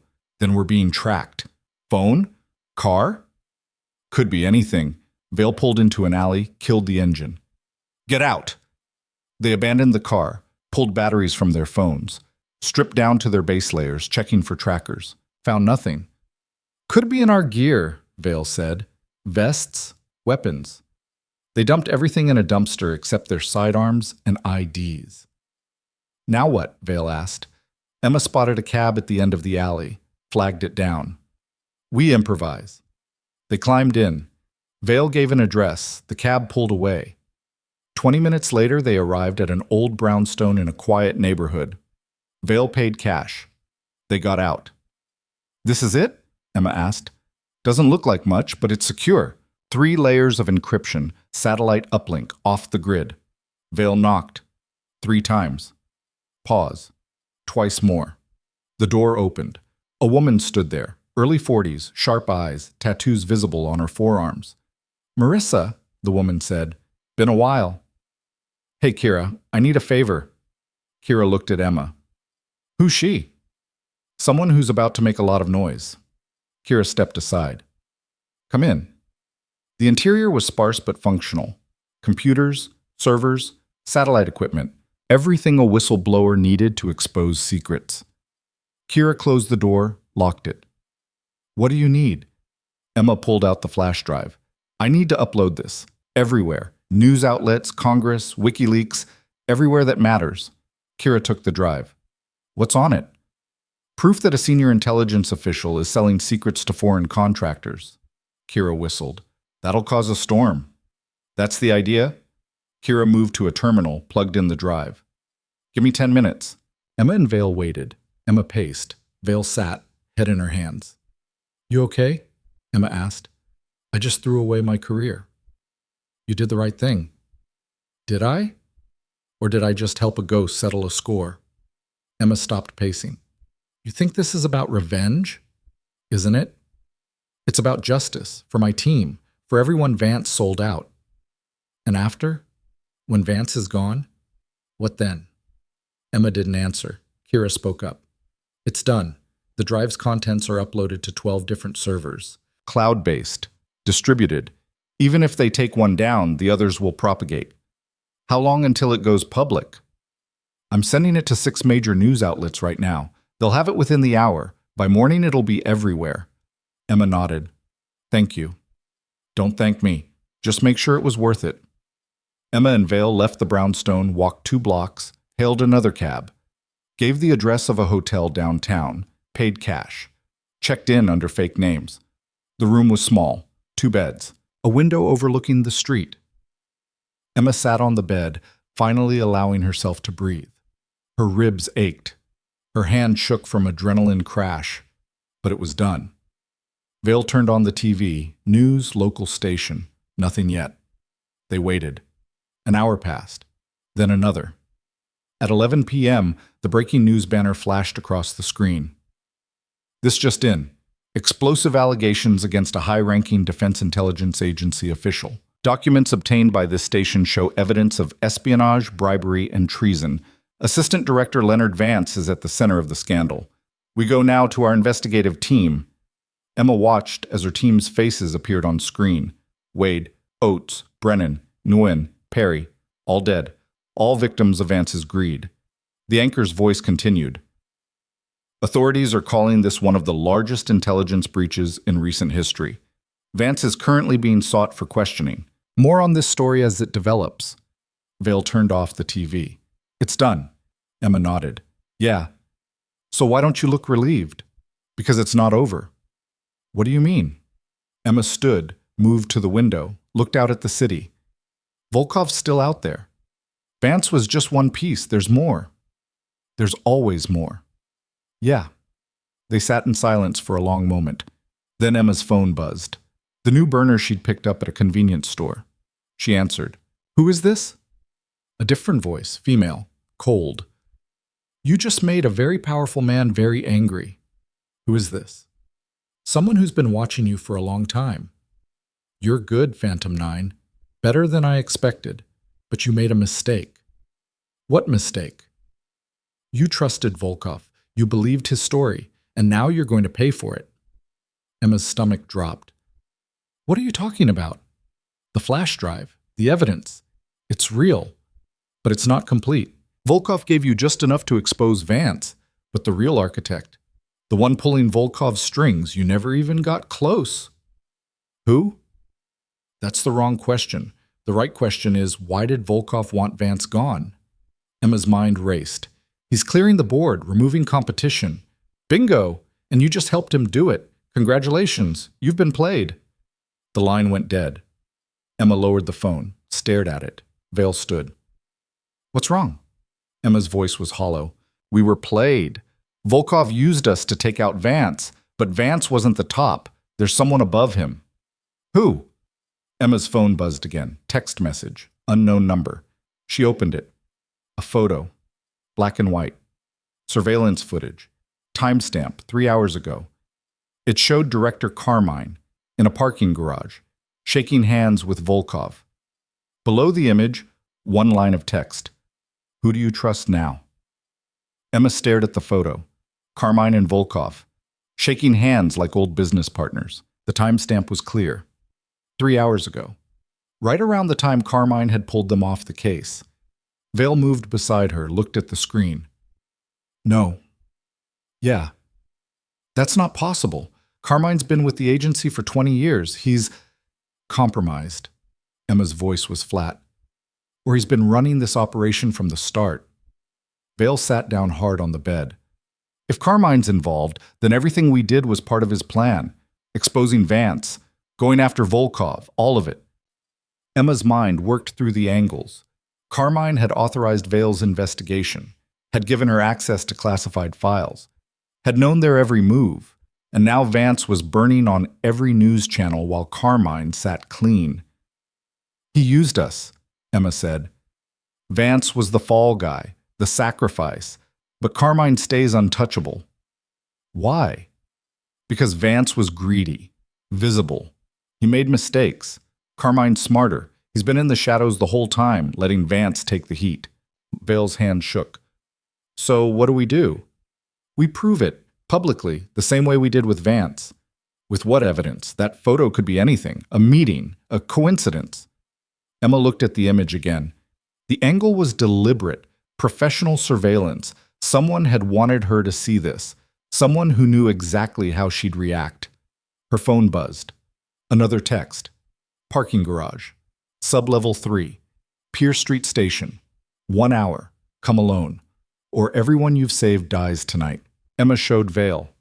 It's a trap, Vale said. Of course it is. Then you can't go. I don't have a choice. Vale stood. We call it in. Federal Response Team, SWAT. We do this by the book. Who do we call? Carmine's the director. Anyone we contact reports to him. Then we go to the media, show them the photo. A photo proves nothing. We need hard evidence, names, transactions, the kind of proof that can't be ignored. And you think Volkov's going to just hand that over? Emma was quiet for a moment. Then, no, but he'll have it. And I'm going to take it. Vale grabbed her arm. You walk into that garage, you're not walking out. Maybe, but if I don't, Carmine wins, Volkov wins, and everyone who died for nothing stays dead for nothing. That's not... It's exactly that. Emma pulled her arm free. This is what I do, Vale. I walk into places I'm not supposed to survive, and I come out anyway. Vale stared at her. You're not invincible. Never said I was. Emma checked her weapon. Full mag. 1 spare. Not much, but it would have to do. She holstered it, grabbed her jacket.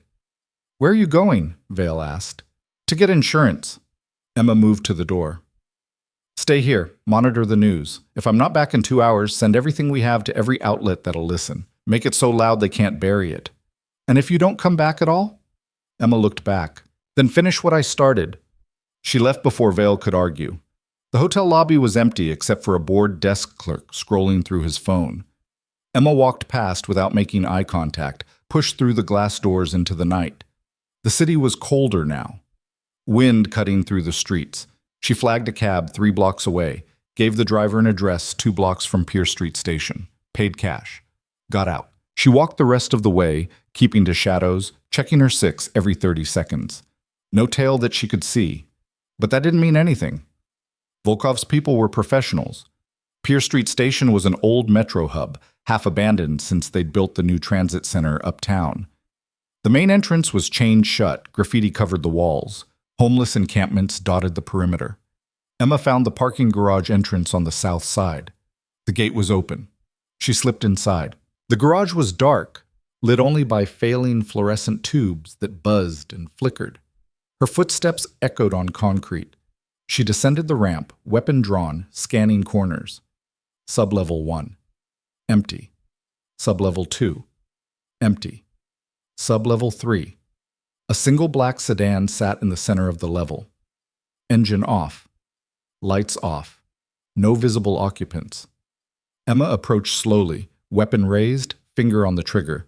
She circled the vehicle. Checked the windows. Tinted. She couldn't see inside. She reached for the driver's door handle. I wouldn't do that. Emma spun. Volkov stood 20 feet away, hands in his pockets, calm. Two men flanked him, armed, professional stance. It's rigged, Volkov said. Touch the door and we all go up. Emma kept her weapon trained on him. Funny way to start a conversation. Insurance, in case you decided to do something foolish. Like shooting you? Exactly like that. Emma didn't lower her weapon. You wanted to talk, so talk. Volkov smiled. Direct. I appreciate that. He took a step forward. His men stayed put. You've had a busy night, exposing Vance. Very thorough, very public. My compliments. You used me. I gave you the tools. You chose how to use them. To take out your competition. Vance wasn't competition. He was a liability, greedy, sloppy. He would have brought attention we didn't need. We? Volkov's smile widened. You saw the photo. You know who I mean. Carmine. Director Carmine. Yes. A visionary, really. He understood what I understood. That intelligence isn't about nations anymore. It's about money. Information is currency, and we control the market. Emma's jaw tightened. How long? 10 years? Give or take.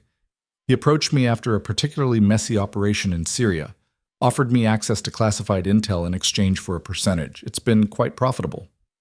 And the chemical weapon in Kandahar? A transaction. Nothing personal. But your team interfered, destroyed the product, cost my clients millions. Carmine agreed they needed to be eliminated. Quietly. Over time. No patterns. Except I didn't die. No, you didn't, which created a problem.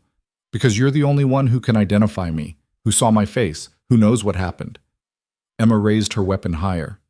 So why am I still breathing? Because you're useful. You exposed Vance for us. Drew all the attention away from Carmine. And now you're going to do one more thing. Which is? Disappear. Emma's finger tightened on the trigger. Not a chance. You don't have a choice. Carmine's already putting out the narrative. Rogue operative. Unstable. Killed multiple people in Vermont. Fabricated evidence against Vance to cover her own crimes. By morning, you'll be the most wanted fugitive in the country. I have proof. A photo? Volkov laughed. Meaningless. Carmine will say it's doctored, fake news. And the media will believe him because he's a decorated director and you're a ghost who's supposed to be dead. Emma's mind raced. He was right. Without hard evidence, the photo was just noise. She needed something concrete, something Carmine couldn't deny. What do you want? She asked. Simple. You disappear. Leave the country. Change your name. Again. We provide the resources. The documentation. A comfortable life somewhere far away. In exchange, you never speak of this. Never come back. Never become a problem. And if I refuse, then we kill everyone you've ever cared about, starting with Agent Vale, then Caleb Rains, then the staff at Redwood Mercy. We make it slow, public, and we make sure you watch. Emma's hand didn't shake. You're bluffing. Am I? Volkov pulled out his phone, held it up. The screen showed a live feed. Vale's hotel room. Vale sitting on the bed, unaware she was being watched. Emma's blood ran cold. Volkov pocketed the phone. I have teams positioned at 3 locations. One word from me and they move. You have 60 seconds to decide. Emma's mind worked through scenarios. She couldn't take Volkov here. Not with his men. Not with the car rigged to explode. And even if she did, it wouldn't stop the teams targeting Vale. She needed leverage. I want to talk to Carmine, she said. Volkov raised an eyebrow. Why? Because I don't negotiate with the middleman. He considered it, then nodded. Fair enough. He pulled out his phone again, dialed, put it on speaker. It rang twice, then Carmine's voice. Is it done? Not yet, Volkov said. She wants to talk to you. A pause. Put her on. Volkov held out the phone. Emma took it. Carmine. Phantom 9. Still alive. I have to admire your tenacity. Cut the act. I know what you are. And what's that? A traitor. A murderer. A coward hiding behind a badge, Carmine laughed. Strong words from someone in your position. My position? I'm the one holding evidence that buries you. What evidence? A photo? Please. I've already drafted the press release. Rogue operative. Mentally unstable. Fabricated allegations. By tomorrow, you'll be discredited and hunted, and I'll be the hero who tried to stop you. Unless I talk. You won't get the chance. Volkov's going to make sure of that. Emma's voice dropped. You think I came here alone? Silence. I have backup, Emma said. Federal agents. Watching this garage right now, you kill me, they move in, and everything I know goes public. You're lying. Am I? Emma glanced at Volkov. Tell me, Director. If you're so confident, why haven't you ordered Volkov to shoot me yet? Another pause, longer this time. Because you know I'm right, Emma continued. You know if I die here, it all unravels. The media's already digging into Vance. How long before they start looking at you? Your financials? Your travel records? How long before they find the same shell companies, the same offshore accounts? You're grasping. I'm stating facts, and you know it. Carmine's voice hardened. What do you want? Full immunity, public exoneration, and you turn yourself in. That's not going to happen. Then we both lose. Because I'm not running, and I'm not disappearing. I'm going to stand here until you make a choice. Save yourself by confessing or burn with Vance. Silence stretched. 10 seconds. 20. Then Carmine spoke quieter. You've got guts. I'll give you that. But you're still just one person, and I control an entire agency. Not anymore. The evidence is already uploaded, cloud-based, distributed. The second I don't check in, it goes public. Every transaction, every meeting, every name, including yours. You're bluffing. Try me. Another pause. Then, Volkov, handle this. The line went dead. Emma tossed the phone back to Volkov. Well? Volkov's expression was unreadable. He looked at his men, looked at Emma. Then he raised his hand. The gunshot echoed through the garage. But it didn't come from Volkov's men. One of them dropped, blood spraying from his neck. The second man spun, trying to locate the shooter. Another shot. He went down. Volkov dove behind the sedan. Emma did the same, different side. Footsteps. Running. Multiple contacts. Vale appeared from the entrance ramp, weapon raised, flanked by 4 tactical operators in federal gear. Don't move, Vale shouted. Volkov stayed behind the car, hands visible. This is a mistake. Shut up. Vale moved closer, weapon trained. Emma, you good? Emma stood, holstered her weapon. Defined good. Alive. Then yeah. Vale kept her eyes on Volkov. We got it all. The phone call. Carmine's confession. It's recorded, encrypted. Already sent to 3 separate oversight committees. Volkov's jaw tightened. You planned this? Yeah. Emma walked around the car, stood over him. You're not the only one who can set a trap. Vale's team moved in, cuffing Volkov, reading him his rights. He didn't resist, just stared at Emma. You made a mistake, Volkov said quietly. What's that? Carmine won't go quietly. He'll burn everything, everyone, you included. Let him try. They hauled Volkov up, dragged him toward the exit. Emma watched him go, felt nothing. Vale moved beside her. You lied about having backup. I improvised. You told me to stay at the hotel. I knew you wouldn't. Vale almost smiled. You're a pain in the ass. Yeah, but I'm your pain in the ass. They walked out of the garage together. Outside, federal vehicles blocked the street. Lights flashing. More agents. More arrests. Vale's phone rang. She answered. Listened. Her expression darkened. She hung up. Carmine's gone. What? Disappeared. 30 minutes ago. Left his office. Didn't tell anyone where he was going. His security detail lost him in downtown traffic. Emma cursed. He's running. We've got every airport, train station, and border crossing on alert. He won't get far. He doesn't need far. He needs time. Vale's phone rang again. She answered. Vale. Her eyes widened. When? Copy. We're on our way. She hung up, looked at Emma. Carmine just walked into FBI headquarters. He's surrendering. Emma blinked. What? He's turning himself in, voluntarily. Says he's ready to make a statement. They arrived at FBI headquarters 20 minutes later. The building was swarming with agents, media, federal prosecutors. The story had exploded. News vans lined the street. Reporters shouting questions. Emma and Vale pushed through, showed credentials, got inside. Carmine sat in an interrogation room on the third floor. No cuffs, no lawyer, just him and a glass of water. Emma watched through the one-way glass. He looked calm. Too calm. What's he doing? Vale asked. Playing his last card. A federal prosecutor entered the interrogation room, sat down across from Carmine, started the recording. Director Carmine, you've waived your right to an attorney. Is that correct? It is. And you're prepared to make a statement regarding allegations of espionage, bribery, and treason? I am. Carmine leaned forward. But first, I need to clarify something. I didn't commit treason. I prevented it. The prosecutor frowned. Explain. Leonard Vance was selling intelligence to foreign contractors for years. I discovered it 2 years ago. Instead of exposing him immediately, I went undercover, infiltrated his network, gathered evidence.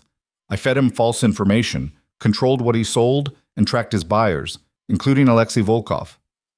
Emma's stomach dropped. Carmine continued. Everything I did was authorized, off-book, classified. A long-term counterintelligence operation designed to dismantle an international espionage ring. Then why didn't you report it? Because the moment I did, the operation would have been compromised. Vance would have run, Volkov would have disappeared, and we'd have lost our chance to take down the entire network. What about the Kandahar mission? The deaths of multiple operators? Collateral damage. Carmine's voice didn't waver. I regret it, but those operators were exposed. Volkov knew their faces. They were liabilities. I made the call to eliminate them before Volkov did. Controlled the situation. The prosecutor stared. You killed your own people. I saved thousands of others by keeping the operation running, by preventing Volkov from selling that chemical weapon to actual terrorists. It was supposed to go to a buyer in Chechnya. Instead, we destroyed it because of my operation. Emma felt sick. Carmine looked directly at the camera. At her. Phantom 9 was a variable I didn't account for. She survived when she shouldn't have, compromised the operation. But even that, I turned into an asset. Used her to expose Vance publicly, to create a narrative that protected the real mission. The prosecutor's voice was cold. You're saying you're a hero. I'm saying I did what needed to be done, and I have documentation, classified authorizations, encrypted communications with oversight. Everything proves I was operating within legal parameters. Morally gray? Absolutely. Illegal? No. Emma turned away from the glass, walked down the hallway. Vale followed. He's lying, Vale said. Is he? Emma stopped. Think about it. He's got documentation, authorizations. If he buried the paperwork deep enough, classified it high enough, it could take years to disprove. By then, he's a complicated figure, not a villain, just a man who made hard choices. That's insane. That's Washington. They stood in silence. Then Emma's phone buzzed. Unknown number. She almost didn't answer, but she did. A woman's voice, the same one from before. Congratulations, you just handed Carmine his exit strategy. Who is this? Someone who's been watching this entire time, cleaning up after both of you. CIA, a pause. Close, NSA. Carmine's not the top, he never was. He was middle management. The real architect is still out there, still operating. And you just made their job easier by removing Vance and Volkov. Emma's mind raced. You're lying. Am I? Check Carmine's bank accounts, the offshore ones. You'll find they were funded by someone else, someone with access to black budgets. Someone who's been moving pieces for 15 years. Who? That's the wrong question. The right question is, why are you still alive? The line went dead. Emma lowered the phone, stared at it. Vale watched her. What? We've been playing the wrong game. What do you mean? Emma turned. Carmine's not the architect. He's another fall guy. Bigger than Vance, but still expendable. Someone else is running this, someone we haven't touched. Who? I don't know, but I'm going to find out. They walked back toward the interrogation room. Through the glass, Carmine was still talking, still spinning his story, and the prosecutor was starting to look convinced. Emma's phone buzzed again. Text message. A single line. Want the truth? Check the flash drive, file 23. Password. Phantom. Emma pulled out her tablet, connected to the secure cloud where Kira had uploaded the evidence, found file 23. It was encrypted, separate from the rest. She entered the password. The file opened. It was an audio recording, dated 3 years ago. 2 weeks before the Kandahar mission. She hit play. 2 voices. One was Carmine, the other... Emma's blood turned to ice. It was her own voice. The conversation was brief, professional. Carmine asking about mission readiness. Emma, Phantom 9, confirming equipment, personnel, objectives. Then Carmine's voice. And you're clear on the secondary objective?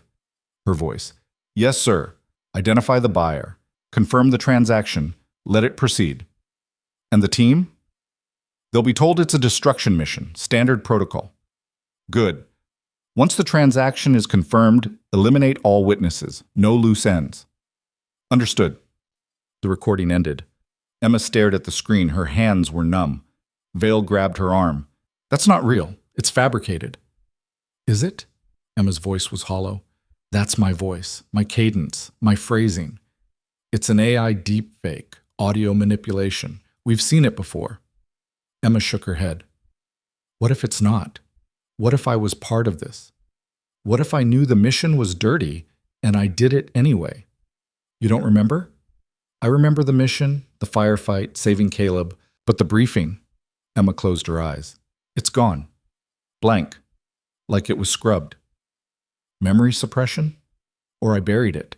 Because I knew what we were doing was wrong. Vale stepped closer. Listen to me.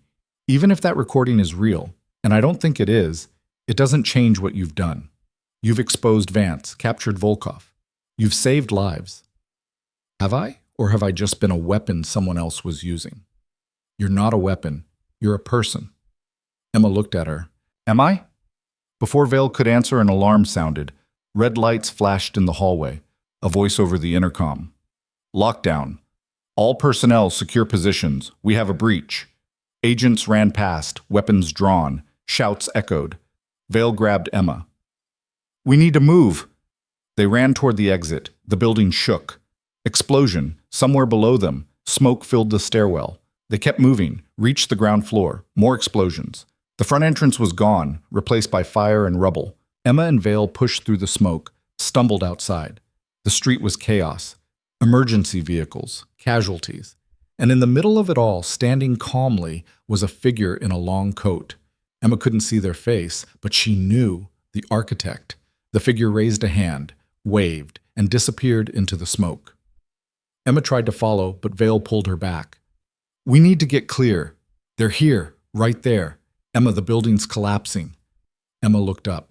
Vale was right. The top floors were sagging, cracks spiderwebbing up the facade. They ran. Got 2 blocks away before the building came down. The sound was deafening, a roar of concrete and steel and glass. The shockwave knocked them both to the ground. When the dust settled, FBI headquarters was gone. Just rubble and fire.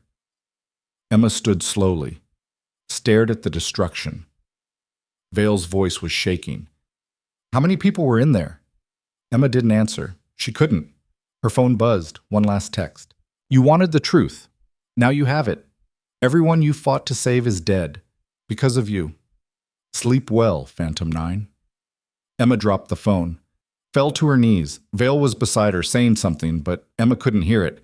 Couldn't hear anything except the ringing in her ears and the voice in her head. Because of you. She looked up at the burning building, at the bodies being pulled from the rubble, at the chaos she'd created by trying to do the right thing, and realized she'd been wrong from the start. She wasn't the hero of this story. She was the weapon that had destroyed everything. Emma stayed on her knees for exactly 10 seconds. Then she stood. Vale was still talking, something about emergency response, about getting to safety, but Emma wasn't listening. She was watching the smoke, watching the bodies, watching the figure that had disappeared into the chaos. The architect was still here, close, watching. Emma turned to Vale. How many people were in that building?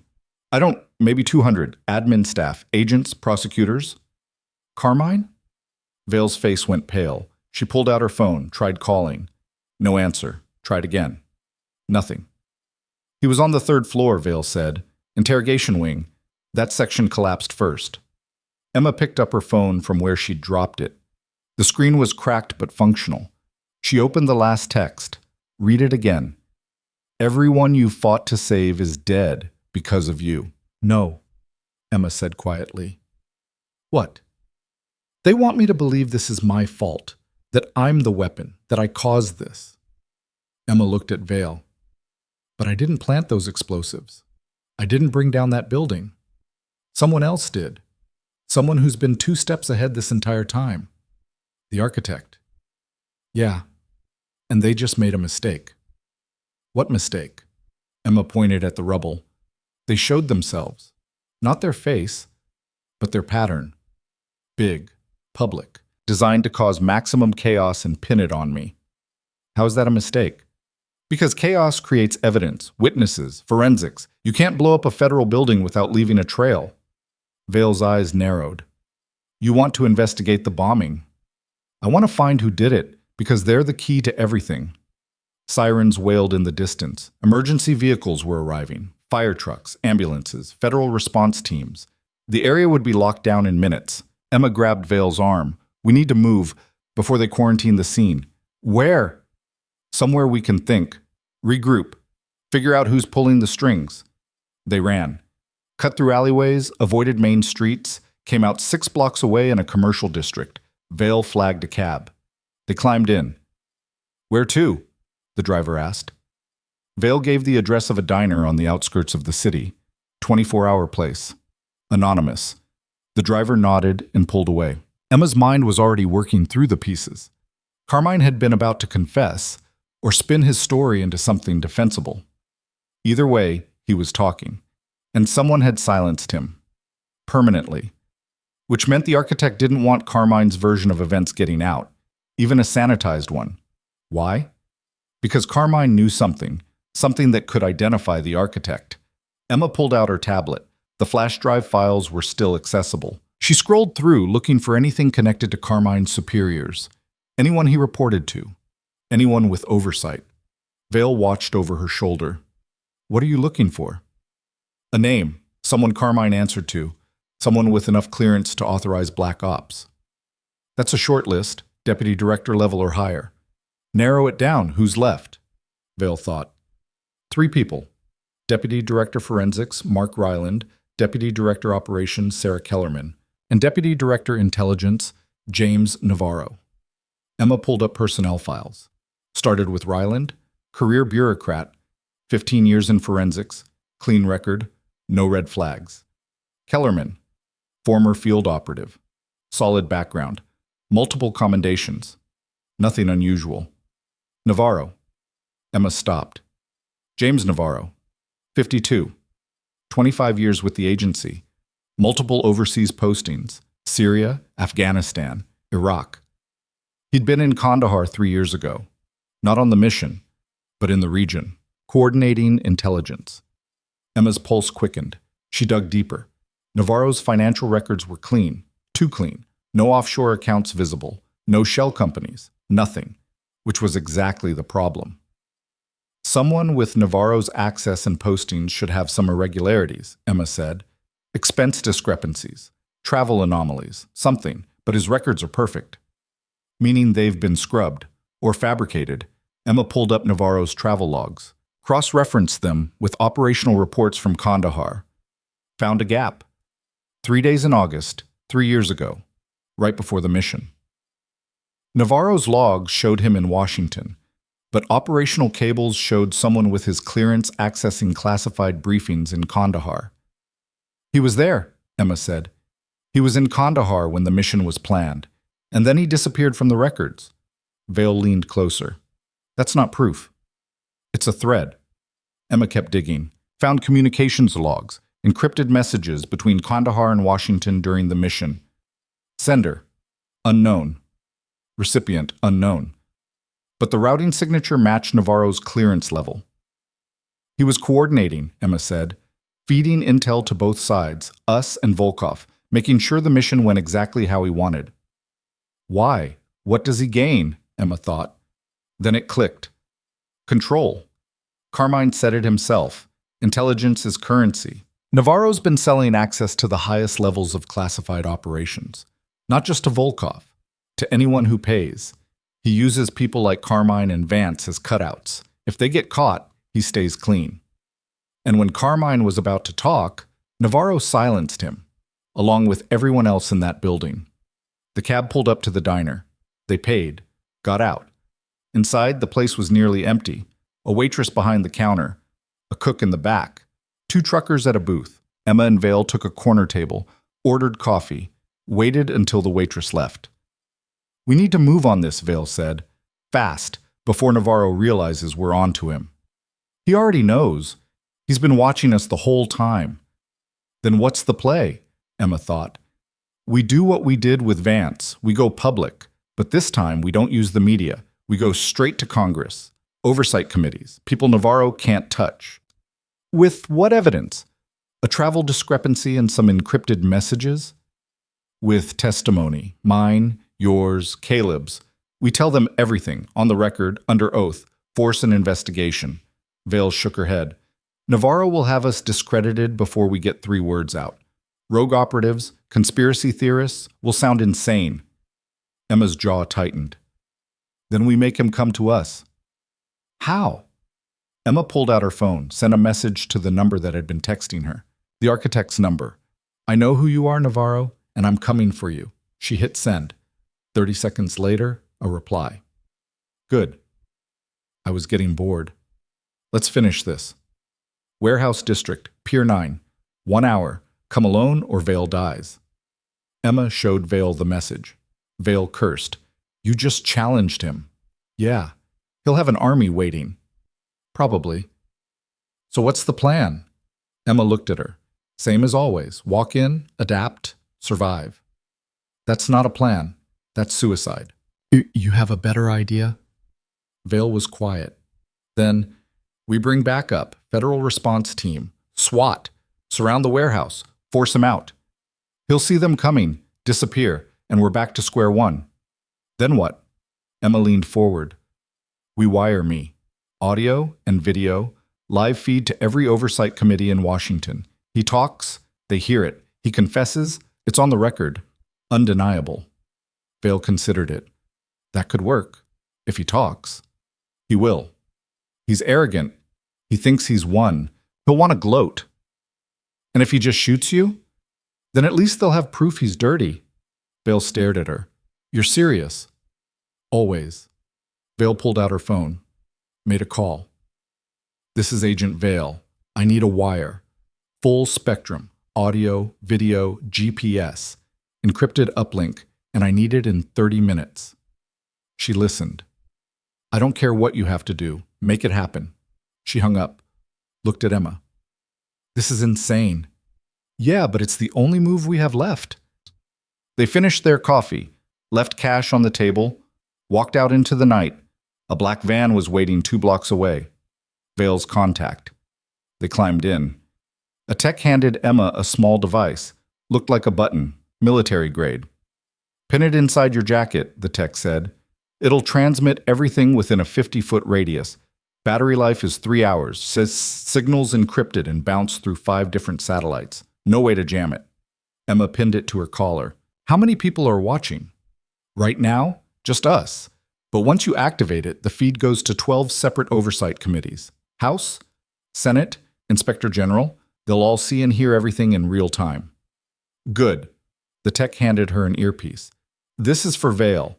She'll be able to hear you, but you won't hear her. One-way communication. If things go sideways, she can alert you. Emma pocketed it. Anything else? Yeah, don't die. I'll try. They drove to the warehouse district. The van stopped 4 blocks from Pier 9. Emma climbed out. Vale followed. You don't have to do this, Vale said. Yeah, I do. Why? Emma looked at her. Because if I don't, he wins. And everyone who died for nothing stays dead for nothing. Vale handed her a weapon. Glock 19. Full mag. At least take this. Emma checked it, holstered it. Thanks. Emma. She turned. Vale's voice was quiet. You're not a weapon. You're the person who stopped being one.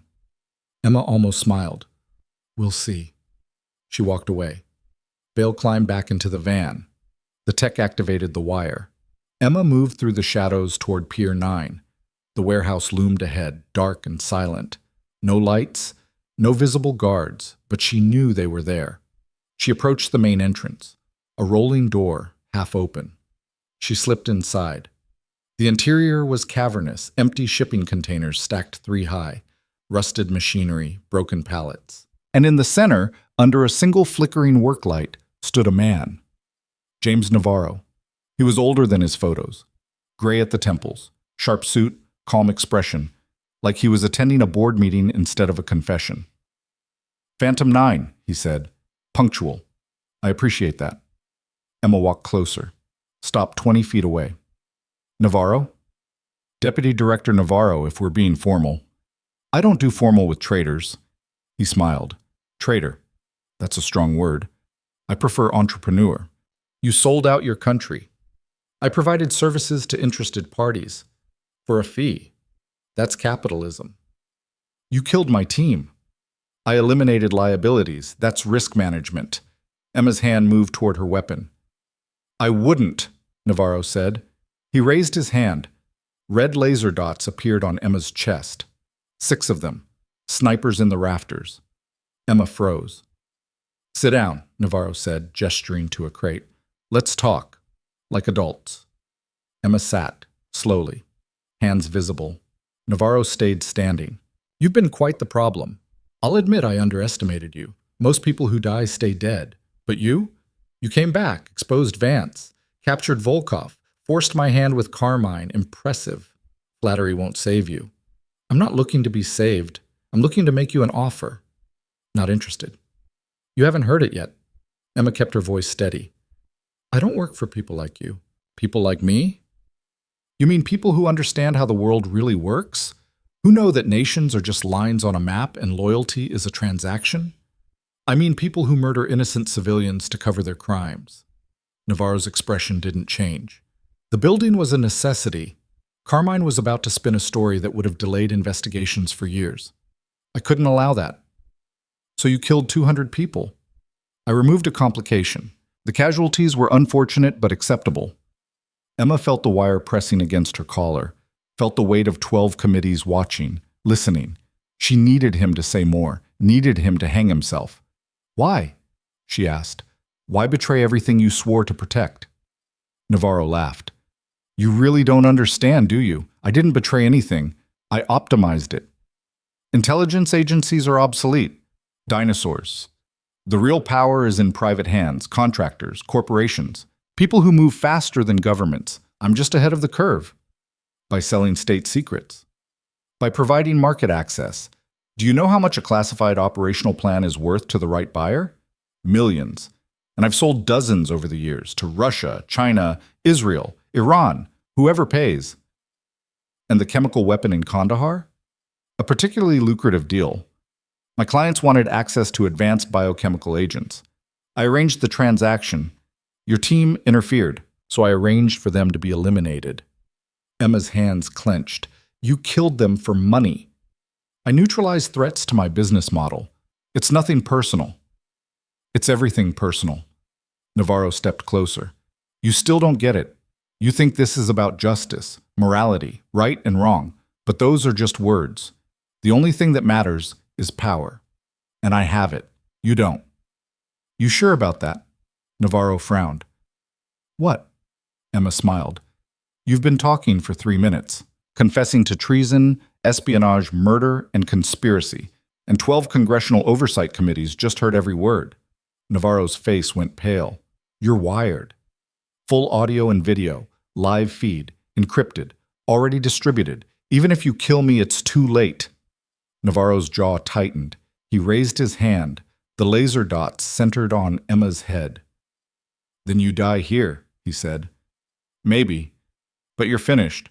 By morning, every agency in the country will be hunting you. Every asset frozen, every ally turned. You'll be the most wanted man alive. They'll never catch me. Want to bet? Navarro's finger moved to a remote in his pocket. I have contingencies, resources, safe houses in 14 countries, identities you can't trace, money you can't find. I'll disappear, and you'll be dead. That's where you're wrong, a voice echoed through the warehouse, amplified, cold. Deputy Director Navarro, this is the FBI. You are surrounded. Drop your weapon and surrender. Navarro spun. Lights flooded the warehouse. SWAT teams poured in from every entrance. 50 operators, all armed, all aimed at him. Emma stood. Vale didn't just wire me. She coordinated a federal response the second you confirmed this location. You've been talking to Congress and the FBI and every agency with jurisdiction. Navarro's expression cracked. For the first time, he looked afraid. It's over, Emma said. Navarro reached for his weapon. The snipers in the rafters fired. He went down, not dead. Hit in the shoulder and leg, disabled. SWAT swarmed him, cuffed him, read him his rights, dragged him away screaming about lawyers and immunity deals. Emma stood in the center of the warehouse, breathing hard, feeling the adrenaline drain away. Vale appeared beside her. You good? Emma nodded. Yeah. That was reckless. It worked. Barely. Still counts. Vale almost smiled. Come on, let's get you debriefed. They walked out together. Outside, federal vehicles lined the pier. Agents, prosecutors, media arriving. Emma's phone buzzed. A message from an unknown number. Well played. You're better than I thought, but this isn't over. There are others, always others. Watch your back. Emma deleted the message, didn't respond. She was done playing games. The next 72 hours were a blur. Debriefings, depositions, testimony before 4 separate committees. Emma told them everything. The mission, the betrayals, the deaths, the conspiracy. Navarro was formally charged with treason, espionage, and 200 counts of murder. No bail. Maximum security. His assets were frozen globally. His network dismantled. 14 other intelligence officers were arrested in connection with his operation. Vance was found dead in his cell. Apparent suicide. But the autopsy showed signs of foul play. Another loose end tied off by someone still hiding in the shadows. Volkov was extradited to The Hague to face war crimes charges. His organization collapsed without him. Carmine's body was recovered from the rubble, along with 53 others. The FBI bombing was ruled a domestic terror attack orchestrated by Navarro to eliminate witnesses. The investigation was ongoing, and Emma was cleared, fully, publicly, exonerated. The headline ran on every major outlet. Phantom 9, the operative who exposed a conspiracy at the highest levels. The story spread, not just in the U.S. internationally. Her face was everywhere, her name on every broadcast. The nurse who'd taken down a corrupt intelligence network. Redwood Mercy Hospital held a press conference. Dr. Stone stood at the podium, looking older and humbled, and read a prepared statement. Emma Cross served this hospital with distinction for 3 years. We failed to recognize her contributions. We failed to respect her expertise, and we failed her as colleagues. On behalf of Redwood Mercy, I offer a formal apology and a reinstatement to her position with full honors. The press erupted with questions. Emma watched it on TV from a hotel room. Vale sat beside her. You going back? Vale asked. Emma shook her head. No, that part of my life is over. So what's next? Emma was quiet for a moment. I don't know. For the first time in years, I actually don't know. That's not a bad thing, isn't it?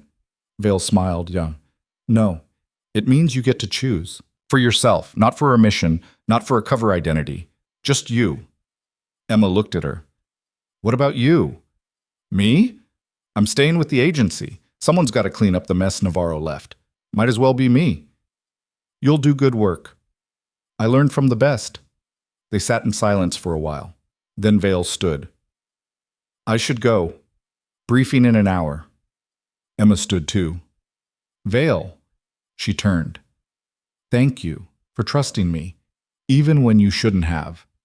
Vale's expression softened. You earned it. She left. Emma stood alone in the hotel room, looked at her reflection in the mirror, same face, same scars. But something was different. The weight was gone, the constant vigilance, the fear. She was free. Her phone rang. Hospital number. She answered. Cross?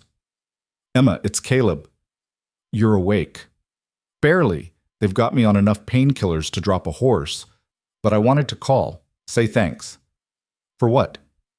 For finishing what we started. For making sure they didn't die for nothing. Emma's throat tightened. They were your friends. They were yours too, even if you didn't let yourself admit it.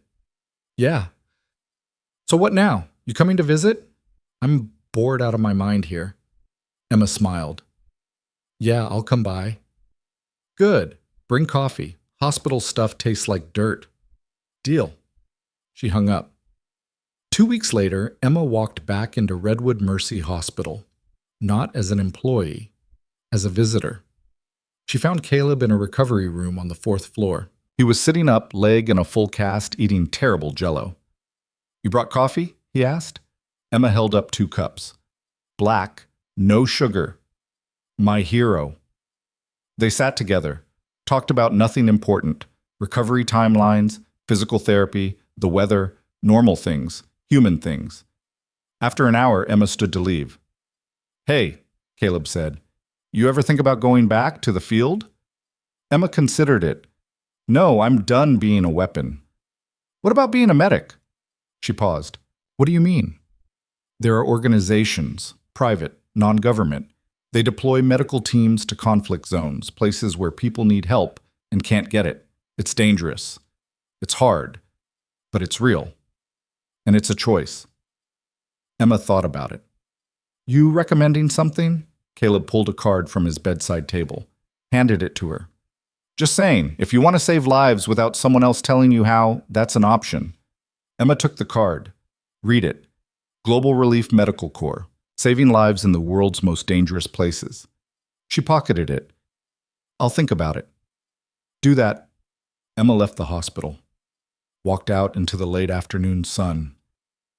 The city moved around her, people living their lives, unaware of the battles fought in the shadows, unaware of what she'd done, what she'd sacrificed.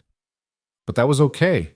She'd spent 3 years being invisible, being dismissed, being the person nobody saw, and then she'd become the person nobody could ignore, not because she wanted recognition, but because she'd refused to let injustice win. She walked down the street, hands in her pockets, feeling lighter than she had in years. Her phone buzzed. Text from Vale. Heard you're leaving town. Where to? Emma smiled. Typed back. Somewhere I'm needed. Somewhere I can do real good. Vale's reply came immediately. That's all any of us can do. Stay safe, Emma. Emma pocketed her phone. Kept walking. 3 months later, Emma stood in a field hospital in a war-torn region halfway across the world. No uniform, no rank, no code name. Just a medic with a mission. A child was rushed in. Shrapnel wounds, critical. The local doctor was overwhelmed. Emma stepped forward. I've got this. She worked for 6 hours, stabilized the child, saved her life. When it was over, the doctor approached her. Where did you learn to work like that? Emma smiled. Somewhere else. Another life. You're good, really good. Thanks. What's your name? Emma paused, thought about all the names she'd carried, all the identities, all the covers. Emma, she said. Just Emma. The doctor nodded. Welcome to the team, Emma. She walked back to her tent that night, exhausted, covered in blood and dust, but alive and free. She lay on her cot, looked up at the canvas ceiling, thought about the people she'd lost, the people she'd saved, the war she'd fought, and she realized something. She'd spent years being called Mouse, being dismissed, being invisible. And then she'd become Phantom 9, a weapon, a ghost. But now she was just Emma, and that was enough. She closed her eyes, felt the weight of everything she'd been through, and let it go. Because the war was over, and she'd won, not by destroying her enemies, but by refusing to become one. Somewhere, in the darkness, someone was still watching, still planning, still pulling strings. But Emma didn't care. Let them watch. Let them plan. Because the next time they came for her, they'd learn what she'd already proven. You don't dismiss the person who walks into chaos and wins. You fear them. And Emma Cross was done being afraid. She was the one they should fear now. And that was exactly how she wanted it.